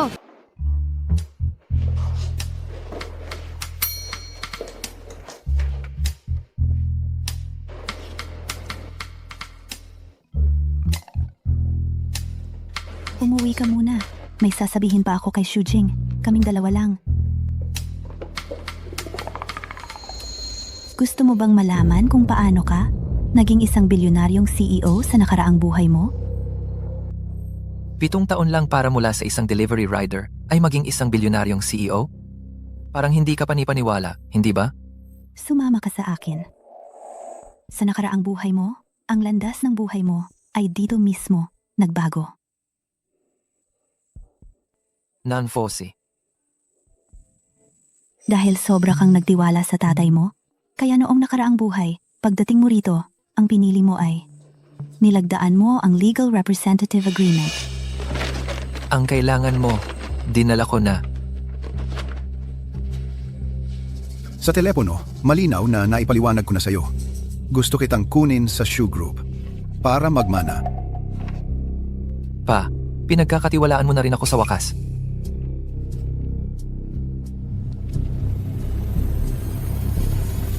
May isa pang bagay. Kailangan ko ng tulong mo. Ang kapatid mong si Shu Yuwei, hit and run ang ginawa. Bumangga siya ng tao. Kailangan kong magsulat ka ng isang salaysay. Aminin mong ikaw ang nagmamaneho ng sasakyang ito.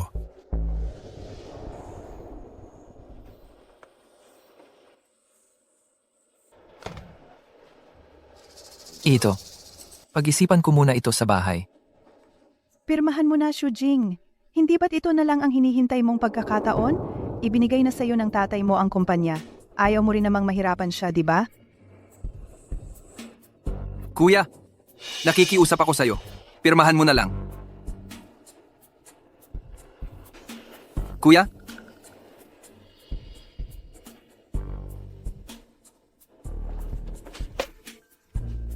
Sa nakaraang buhay, namanipula ka ng kanilang emosyonal na panggigipit. Ipinagpalit mo ang sarili mo para sa kapatid mo at nakulong ng 3 taon. Kaya naman, ang landas ng buhay mo ay tumahak sa ganap na naiibang direksyon.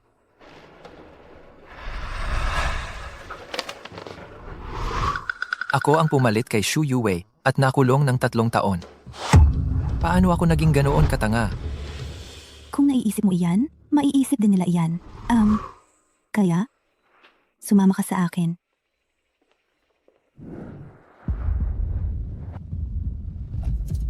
Kahit na pumirma ka, natatakot pa rin si Shu Yuwei na bawiin mo ang salaysay mo.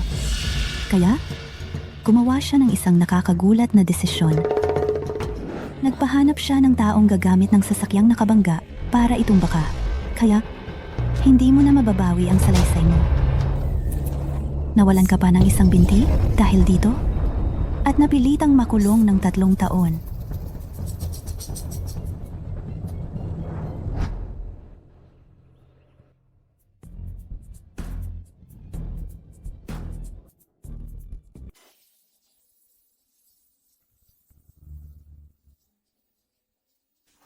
Tatlong taon sa bilangguan, naging tahimik ka na. Lahat ng pag-asa mo, ibinuhos mo sa tatay mo. Gusto mo ng bagong buhay.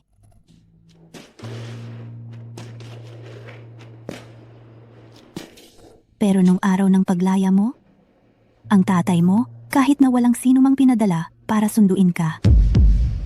Inisip mong baka nakalimutan lang niya ang oras. Jing, Ang sumundo sa'yo, yung 3 kasama mo sa pagde-deliver? Sinigurado nilang nandoon sila sa paglabas mo. Naniniwala sila na napagbintangan ka lang, hindi mo kayang banggain ang isang tao. Mabubuting kaibigan sila. Hindi lang ako ang ganoon mag-isip. Ginawa nila yon dahil karapat-dapat ka. Hindi aksidente ang pagiging 10 bilyong piso na presidente. Alam ko kung anong klaseng tao ako. Malinaw sa akin yon. Kung dahil lang sa pagkakaibigan, ay magiging 10 bilyong presidente ka? Eh di wala nang mahirap sa mundo. Hanggang sa puntong yon, hindi mo pa rin alam na si Shu Yuwei ang bumangga sa'yo. May konting pag-asa ka pa rin. Akala mo, pagkatapos ng 3 taon sa bilangguan at pagkaputol ng isang binti, tapos na ang hirap. Sayang nga lang.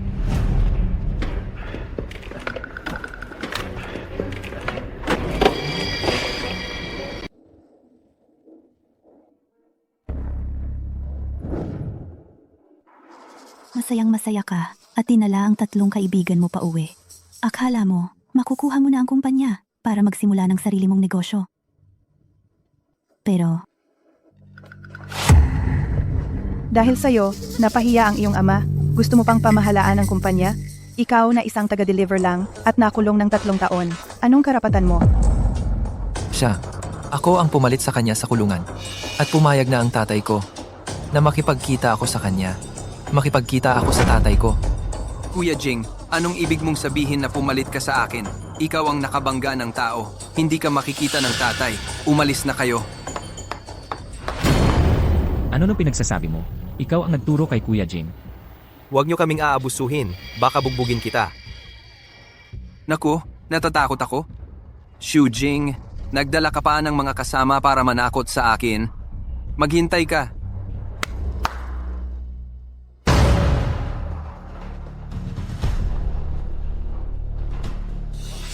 Anong ginagawa niya? Mula nun, nag-iba ka ng ugali. Nagpasya kang maging independyente at magsimula ng sariling negosyo. Hindi ka na umasa sa cinema. Sa paglimot, umusbong ang bagong landas. Ang nakatagong dragon ay lumabas na at walang makakapigil sa kanya.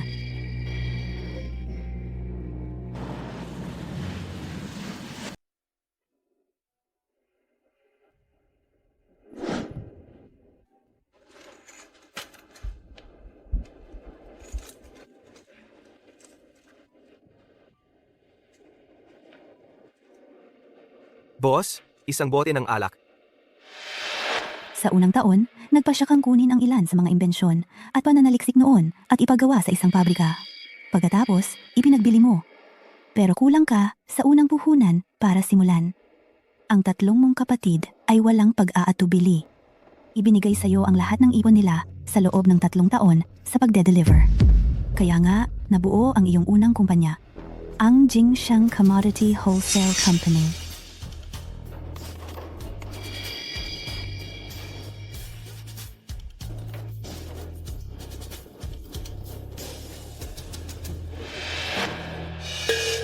Pangalawang taon, may konting tagumpay ka na.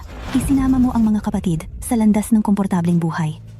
Dahil sa iyong dekalidad na mga produkto at pagiging determinado, ang Jingsheng Company ay naging kilala na. Dinala mo ang mga kapatid rito para magdiwang.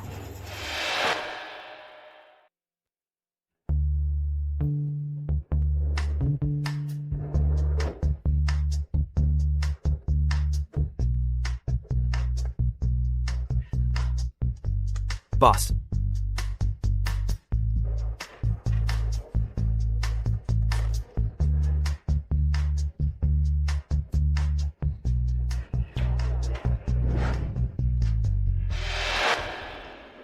ganitong paraan ng pagsisimula ay halos katulad ng inaasahan ko. Nagsimula mula sa wala, kasama ang 3 delivery rider. Maituturing na isang alamat yan. Hindi kaya masyadong maayos ang lahat? Siyempre hindi. Milyon-milyon lang ang assets na ito. Kung gusto mong maging bilyonaryong presidente, tiyak na may mga pagsubok na darating.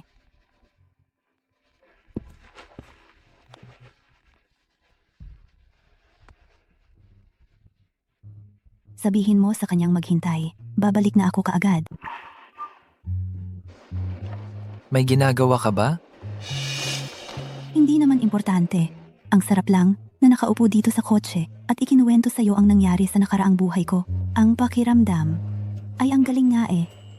At ako naman, nakikinig sa kinabukasan ko, mas nakakamangha ang pakiramdam. Malapit na matapos ang kwento.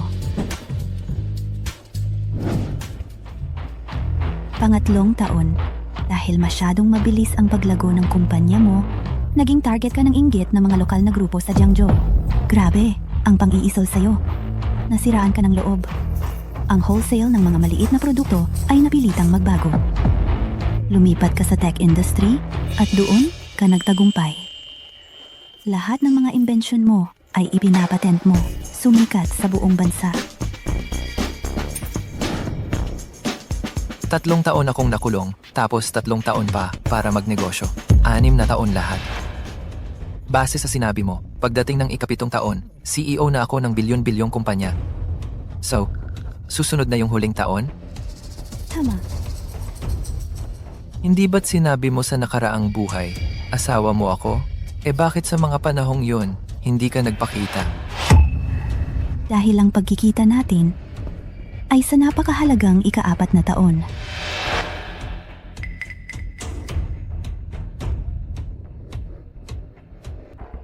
Sa nakaraang buhay, wala na akong mapupuntahan. Hindi ko alam kung saan ako pupunta. Kaya napunta ako rito. Sandali lang. Ikaw, sabi mo, wala ka nang mapupuntahan. 7 taon kayang gawin kang bilyonaryong CEO. Siyempre, kayang ibagsak din ako. Talagang nagbabago ang kapalaran, parang ilog na lumilipat ng daloy.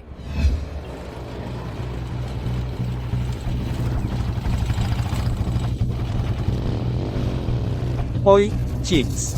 Mag-isa ka lang? Hoy, Boss Leopard. Hindi ka pinapansin nito. Takutin natin.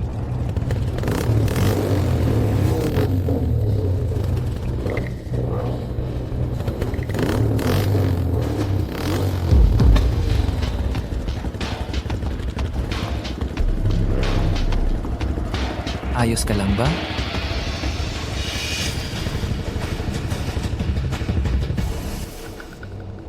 Umalis ka na. Anong grupo mo? Nagbabakasyon ako, pakialam mo? Parang nakita ng dati. Hintayin mo lang. Unang beses nating magkita dahil iniligtas kita. Tama, iniligtas mo ako. Pero hindi ito ang unang pagkikita natin. Matagal na tayong nagkita. Yung leopard na iyon. Si Shu Yue ba iyon? Yung bumangga sa akin? Magmaneho ka na.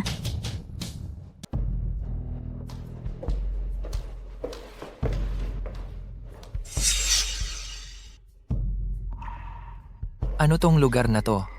Sa nakaraang buhay mo, dito mo pinagsama-sama ang buong teritoryo ng Jiangzhou. Pinagsama-sama ang teritoryo ng Jiangzhou?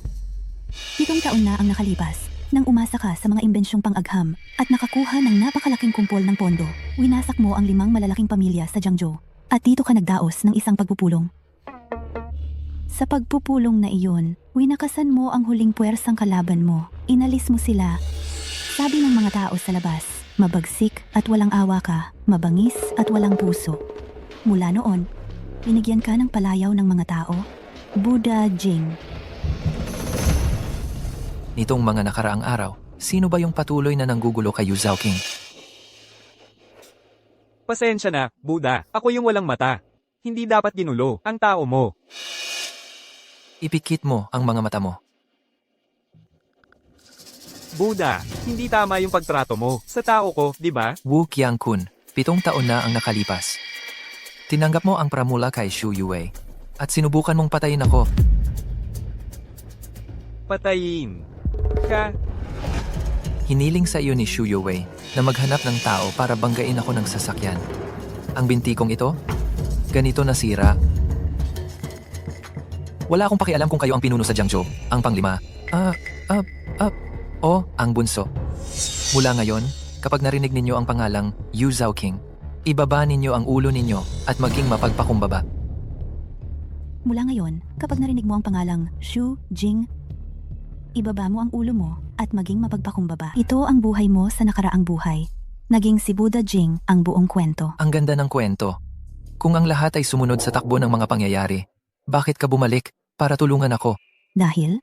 Sa tingin ko ang buhay na ganito ay medyo ma-legend. Nakialam ka sa sanhi at bunga. Baka hindi na ako maging si Buddha Jing. Natatakot akong mabigo kita. Huwag kang magkakamali ng akala. Hindi kita sinisisi. Natatakot lang ako na baka hindi ako maging ang malakas na tao sa isip mo at mabigo ang inaasahan mo. Wala akong inaasahan sa'yo. Ano? Wala akong inaasahan sa'yo. At ayaw ko ring maging kahit sino ka. Naiisip ko lang, ang hirap ng buhay mo sa nakaraang buhay. Maagang namatay ang nanay mo. Napagbintangan at nakulong, iniwan ng lahat. Naputulan ng isang binti. Dumaan ka sa hirap. Mula sa isang mabait at simpleng tao naging isang mabagsik at walang puso na Buddha. Masyado kang nahirapan at napagod. Naawa ako sa'yo. Yamang binigyan ako ng pagkakataon ng langit na magsimula ulit. Wala akong ibang hihilingin. Gusto ko lang na maging ikaw ka. Salamat sa pagmamalasakit mo. Huwag kang magmadaling magpasalamat. May isang bagay na nilinlang kita. Niloko mo ako. Hindi ako ang magiging asawa mo sa hinaharap. Sa nakaraang buhay, isinama mo lang ako sa tabi mo. Hindi mo ako minahal kailanman. Hindi kailanman minahal. Ito ba ay dahil may lugar si Xiao Yuer sa puso ko? Si Xiao Yuer sa puso mo? Sa totoo lang, hindi siya kasing halaga ng iniisip mo. Paano naman nangyari yon? Sinasabi ng lahat na walang puso ang budistang babae. Pero kung ikukumpara sa'yo sa nakaraang buhay, ano pa ba ang halaga noon? Ikaw ang taong walang puso. Mula sa mga turo ng Buddha, natutunan mo ang habag. At iyon ay ang pahintulutan ng sarili na hindi na maging mahabagin. Pahintulutan ang sarili na hindi na maging mahabagin. Sa nakaraang buhay, ang ningning mo ay napakaliwanag. Tingin mo sa lahat ng tao sa paligid mo. Pantay-pantay lang. Sa lahat, may malaking pag-iingat ka. Paano ka pa makakapansin sa isang karaniwang katulad ko? Napakahusay mo na. Siguro naiisip ko lang na yung ako sa nakaraang buhay, may lugar si Xiao Yuer sa puso. Tang, anong yung isda sa pangalang Xiao Yuer? Yung isda, isdang dagat, isdang ilog. Ay, nagtataka lang talaga ako. Ano bang trahedya ang nangyari para ikaw, ang budistang babae na iginagalang ng lahat sa Jiangzhou ay bumagsak? Sa punto na kailangan mo ng proteksyon mula sa akin?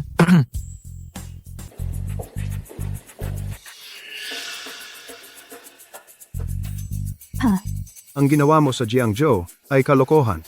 Ay dapat tapusin na. Naiintindihan ko. Alis na ako. Ingatan mo ang sarili mo. Saan ka pupunta? Yu Zhaoting. Yu Zhaoqing ang makagamit mo. Yu Zhaoxing. Sapat na ang kabutihan ng ate ko sa'yo. Hanggang dito na lang. Huwag ka nang maghangad pa.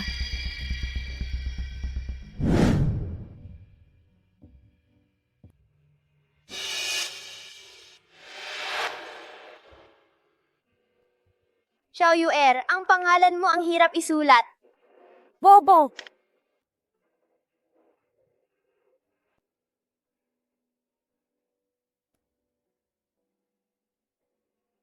Kuya Shujing, kung mahirap isulat, huwag mo nang isulat. Ang isda sa Xiao Yuer ay isda sa ilog isda sa dagat. Xiao Yuer. Xiao Yuer. Tigil na. Wala na silang lahat. Tanong ko lang, yung ate ko kasi, nitong mga nakaraang araw, parang baliw. Parang ibang tao na. Sa pagkakaalam ko, hindi siya basta-basta magiging mabait sa isang tao. Pag tinanong mo siya, sasabihin niya tungkol sa past lives at present. Itatanong ko sa'yo, yung ate ko ba, nag-reincarnate ba siya at bumalik? Sige na, 3 salita lang, wala kang masabi. Kung sino ka man, huwag mong ipapahiya ang ate ko. O, saka na, huwag kang susunod sa akin. Ang tatay ko, hindi siya kasing bait ko. Baka, pag nagalit siya, patayin ka niya. Ginagawa ko lang ang trabaho ko. Bakit niya ako papatayin? Bakit? Ibinigay na ng ate ko ang Jingqing Grand Hotel sa'yo. May tech company pa, isang logistics company, mga mamahaling kotse at bahay, napakarami. Nakita mo naman, hindi pwedeng ayaw mo lang. Ayaw mo na? Mas gugustuhin kong hindi tanggapin ang mga bagay na yan. Sa sarili kong pagsisikap, kaya ko ring magkamit ng mga yan. Sabi ng ate mo, ako raw ang magiging asawa niya sa hinaharap. Siya lang ang gusto ko. Ang magiging asawa, totoo namang gusto ka ng ate ko. Pero, hindi niya kailanman inisip na gawin kang asawa. Imposible. Bakit naman imposible? Gising-gising ka nga. Ang ate ko, palaging nag-aaral ng Buddhism, ayaw magpakasal. Alam mo naman yan. Alam ko. Baka naman. Naghihintay lang siya sa akin. Naghihintay sa'yo? Anong karapatan mo? Sumang-ayon na ang ate ko na pakasalan ang taong pinili ni Papa. Pero may kondisyon.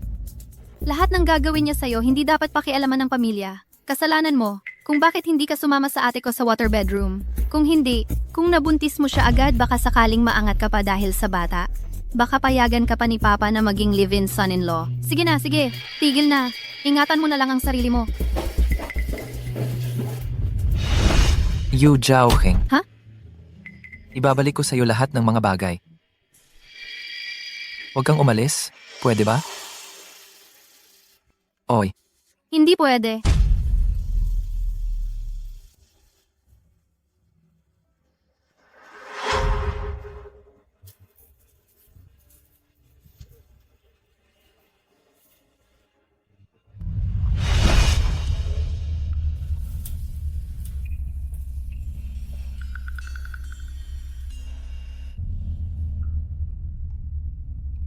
Xiaoging, nandito na ang groom. Dapat ka nang magayos at magbihis. Nasa panahon pa ako ng disiplina. Ayaw kong magpakasal. Hindi ka magpapakasal? Mula nang umuwi ka? Unang taon, sabi mo gusto mong mag-ayunot sumunod sa mga tuntunin sa loob ng isang taon. Ayaw mong mag-asawa. Pumayag ako. Pangalawang taon, sabi mo kailangan mo pang isang taon para maging ganap ang pag-aaral mo sa budismo. Tinanggihan mo ang lahat ng paghahain ng kamay mula sa mga binata sa Dijing. Tiniis ko rin yon. Ngayong taon, ika-7 taon, sa mismong araw ng kasal, sasabihin mo sa akin na nasa panahon ka ng disiplina. Panahon ng disiplina? Panahon ng disiplina talaga. Kung lalabagin ko yon, magbibitbit ako ng puting tela at isasabit sa pintuan ng bahay. Siya, pwede namang hindi ka magpakasal. Pero ngayong dumating ang naghahain ng kamay, malaki ang pinanggalingan. Bahala na, hayaan mo na lang ang kapatid mo ang magpakasal para sa'yo. Sandali. Simula't sa pool, hindi interesado ang kapatid ko sa mga lalaki. Papakasalin mo siya para sa akin? Wala na akong magagawa. Naalala ko, 7 taon na ang nakalipas. Sa Jiangzhou, may pamilyang Xu na pinapalitan ng kuya ang nakababatang kapatid sa pagkakakulong. Kung ang pamilya nating Yu ay papapalitin ang nakababatang kapatid para ikasal sa lugar ng ate, wala namang problema yon, di ba? Kung ganoon, sisira mo ang buhay niya. Ayoko magpakasal. Ayoko mag-asawa. Ate, bitawan mo ako.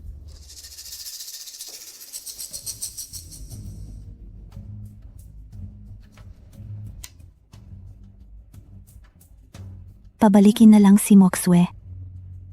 Ngayon, wala nang panahon ng disiplina. Kung wala talagang paraan, ipapakita ko na lang ang determinasyon ko sa pamamagitan ng kamatayan. Kung susundin ang nangyari sa nakaraang buhay ko, unti-unting humina ang pamilya namin. Para mapigilan ni tatay ang pagbagsak ng aming negosyo, pinilit niya akong pakasalan ng isang ginoong may masamang ugali mula sa isang kilalang pamilya sa Imperial Capital. Hindi ako pumayag. Sa buhay na ito, hindi pa rin ako pumayag. Pero ang pamilya namin ay lalong umunlad. Bakit? Zhao King, huwag ka munang magpalit ng damit. Tingnan mo muna ang lalaking ikakasal. Ang lalaking ikakasal? Siya kaya? Tay, wala na akong pakialam dyan. Aalis na ako. Hoy, sandali. Paano kung ayaw magpakasal ng ate mo? Ikaw naman ang papalit. Tay, hindi ako pwedeng magpakasal. Sinabi mo, pinapayagan akong manatiling single magpakailanman. Nasa ate mo yan. 2 anak na babae lang ang meron tayo sa pamilya. Kung ayaw niyong magpakasal pareho, paano na ang ating lahi? Gusto mo lang makahanap ng isang makapangyarihang pamilya para sa isang marriage alliance. Ate, Huwag kang mag-alala. Hindi kita hahayaang magdusa. Zhao King, naniniwala akong pag nakita mo ang lalaking ikakasal, papayag ka. Siya nga kaya?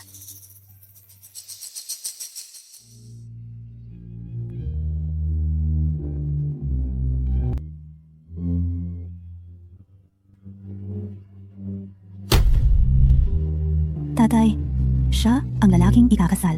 Hindi pwede. Hindi talaga ako magpapakasal sa isang...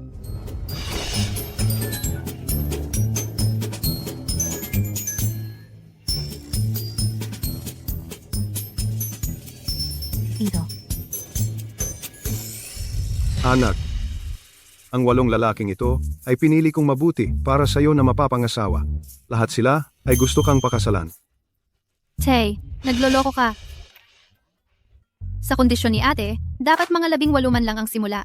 Yung 8 ito, sino ang minamaliit mo? Sapat na ang 8. Kung dadagdagan mo pa, baka si ate ay hindi na makapili. Tay, palagi kang maingat at matatag. Bakit ngayon ka ganyan?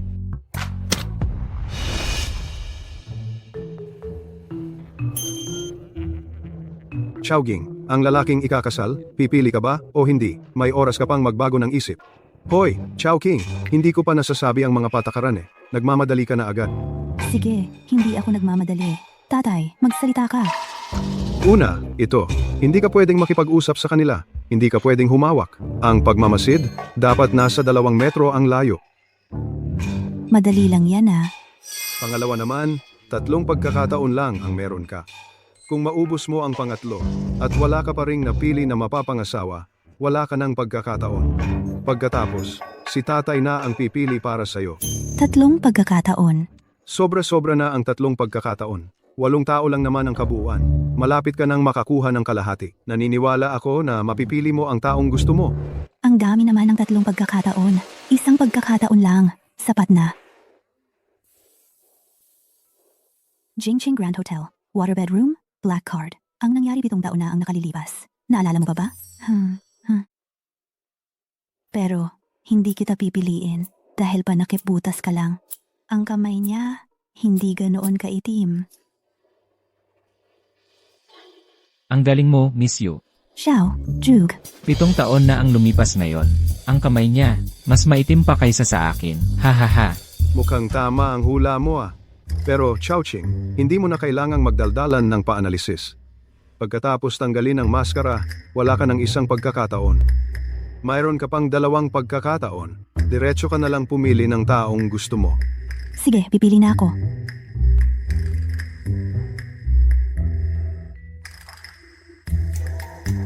Ang mungkahing ito, na pumili ng mapapangasawa, ay ideya mo ba o ideya ng tatay ko? Nakakatawa. Gusto ko ito. Kunin mo na agad yung nasa likod mo na bagay. Tapos pwede mo nang tanggalin ang maskara.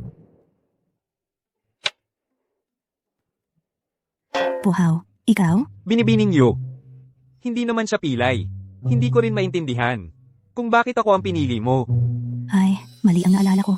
Sa buhay na ito, hindi siya pilay. Hindi pilay? Eh di gawin mong pilay? Huwag mong gambalain ang ate ko. Kung hindi siya makapili, paano kung ako ang mapilitang magpakasal? Ikalawang binibini. Ako na ang bahala. Umalis ka na riyan. Huwag mo akong pilitin na sipain ang magandang binti mo. Chowking, huling pagkakataon mo na ito. Kung hindi ka pa rin makapili, huwag mong sisihin ang tatay mo kung maging hindi makatuwiran.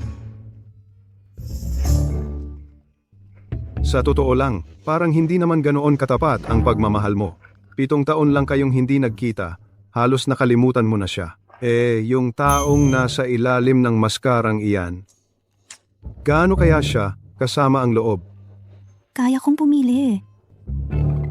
Sige, pumili ka. Pareho ang pangangatawan at hairstyle. At suot pa nila ang maskara ng Armor Warrior. Diba? Sa 8 taong ito, wala siya? Ewan ko, baka ang nakaharap mo ay siya na nga. Kung ngayon, kahit ito, hihingi ka pa ng tulong sa akin. Chow Yu, nasaan na ang tiwala mo sa sarili? Tanong ko sa'yo, paano isinusulat ang Yu sa pangalang Xiao Yuer? Ikaw na nga. Binibining Yu. Saan ko naman malalaman kung paano isulat ang karakter na Yu? Di ako nakatapos ng elementarya. Nag-deliver na lang ako ng pagkain. Ikaw.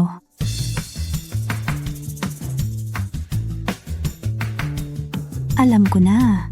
Niloloko niyo ako. Mukswe, mukhang hindi makakapag-asawa ang ate mo ngayon. Walang nakapagbigay kasiyahan sa kanya. Mukhang ikaw na lang ang kailangang pumalit para sa kanya. Halika, ipakikilala ko sila sa inyo. Ito, ang tumulong sa aming pamilyang Yu, nang kami ay malapit ng mabangkarote. Siya ang nagbigay ng sapat na pondo upang matulungan ang pamilyang Yu na malampasan ang krisis. Ginoong Peng. Magandang araw po. Ito naman ay mula sa Qingjing Technology Co. Limited, si Ginoong Little Juge. Malayang nagbukas ng kanyang mga patent upang maranasan namin ang benepisyo ng pag-unlad ng teknolohiya. Tumulong siya sa pamilyang Yu na makabalik sa rurok. Hoy, Ginoong Yu. Ngayon, tawagin niyo na lang akong Ginoong Great Sleeping Dragon. Sunod. Hoy. Bakit pagdating sa akin, ayaw mo nang magsalita? Naghihintay pa ako ng papuri mula sa'yo, Boss Yu. Ako ngayon, ay tunay na si Poho. Ha ha ha ha.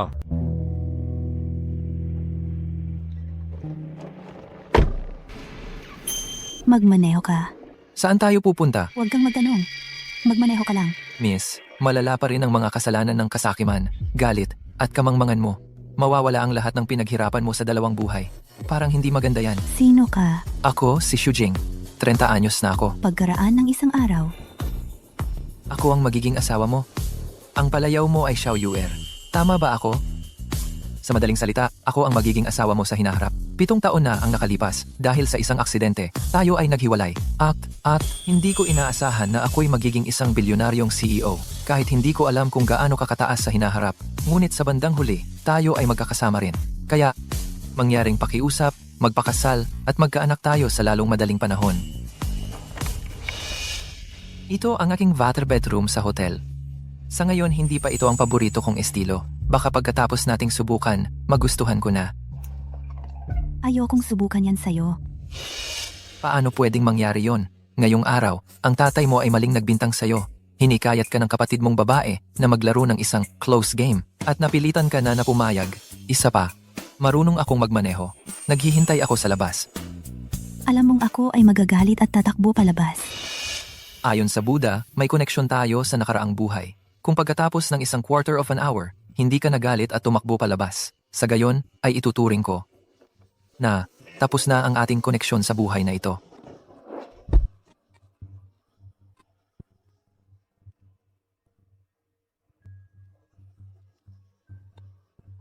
Ano ba yung pinagsasasabi mo? Para. Hintay, tanggalin ko muna tong kwintas ko.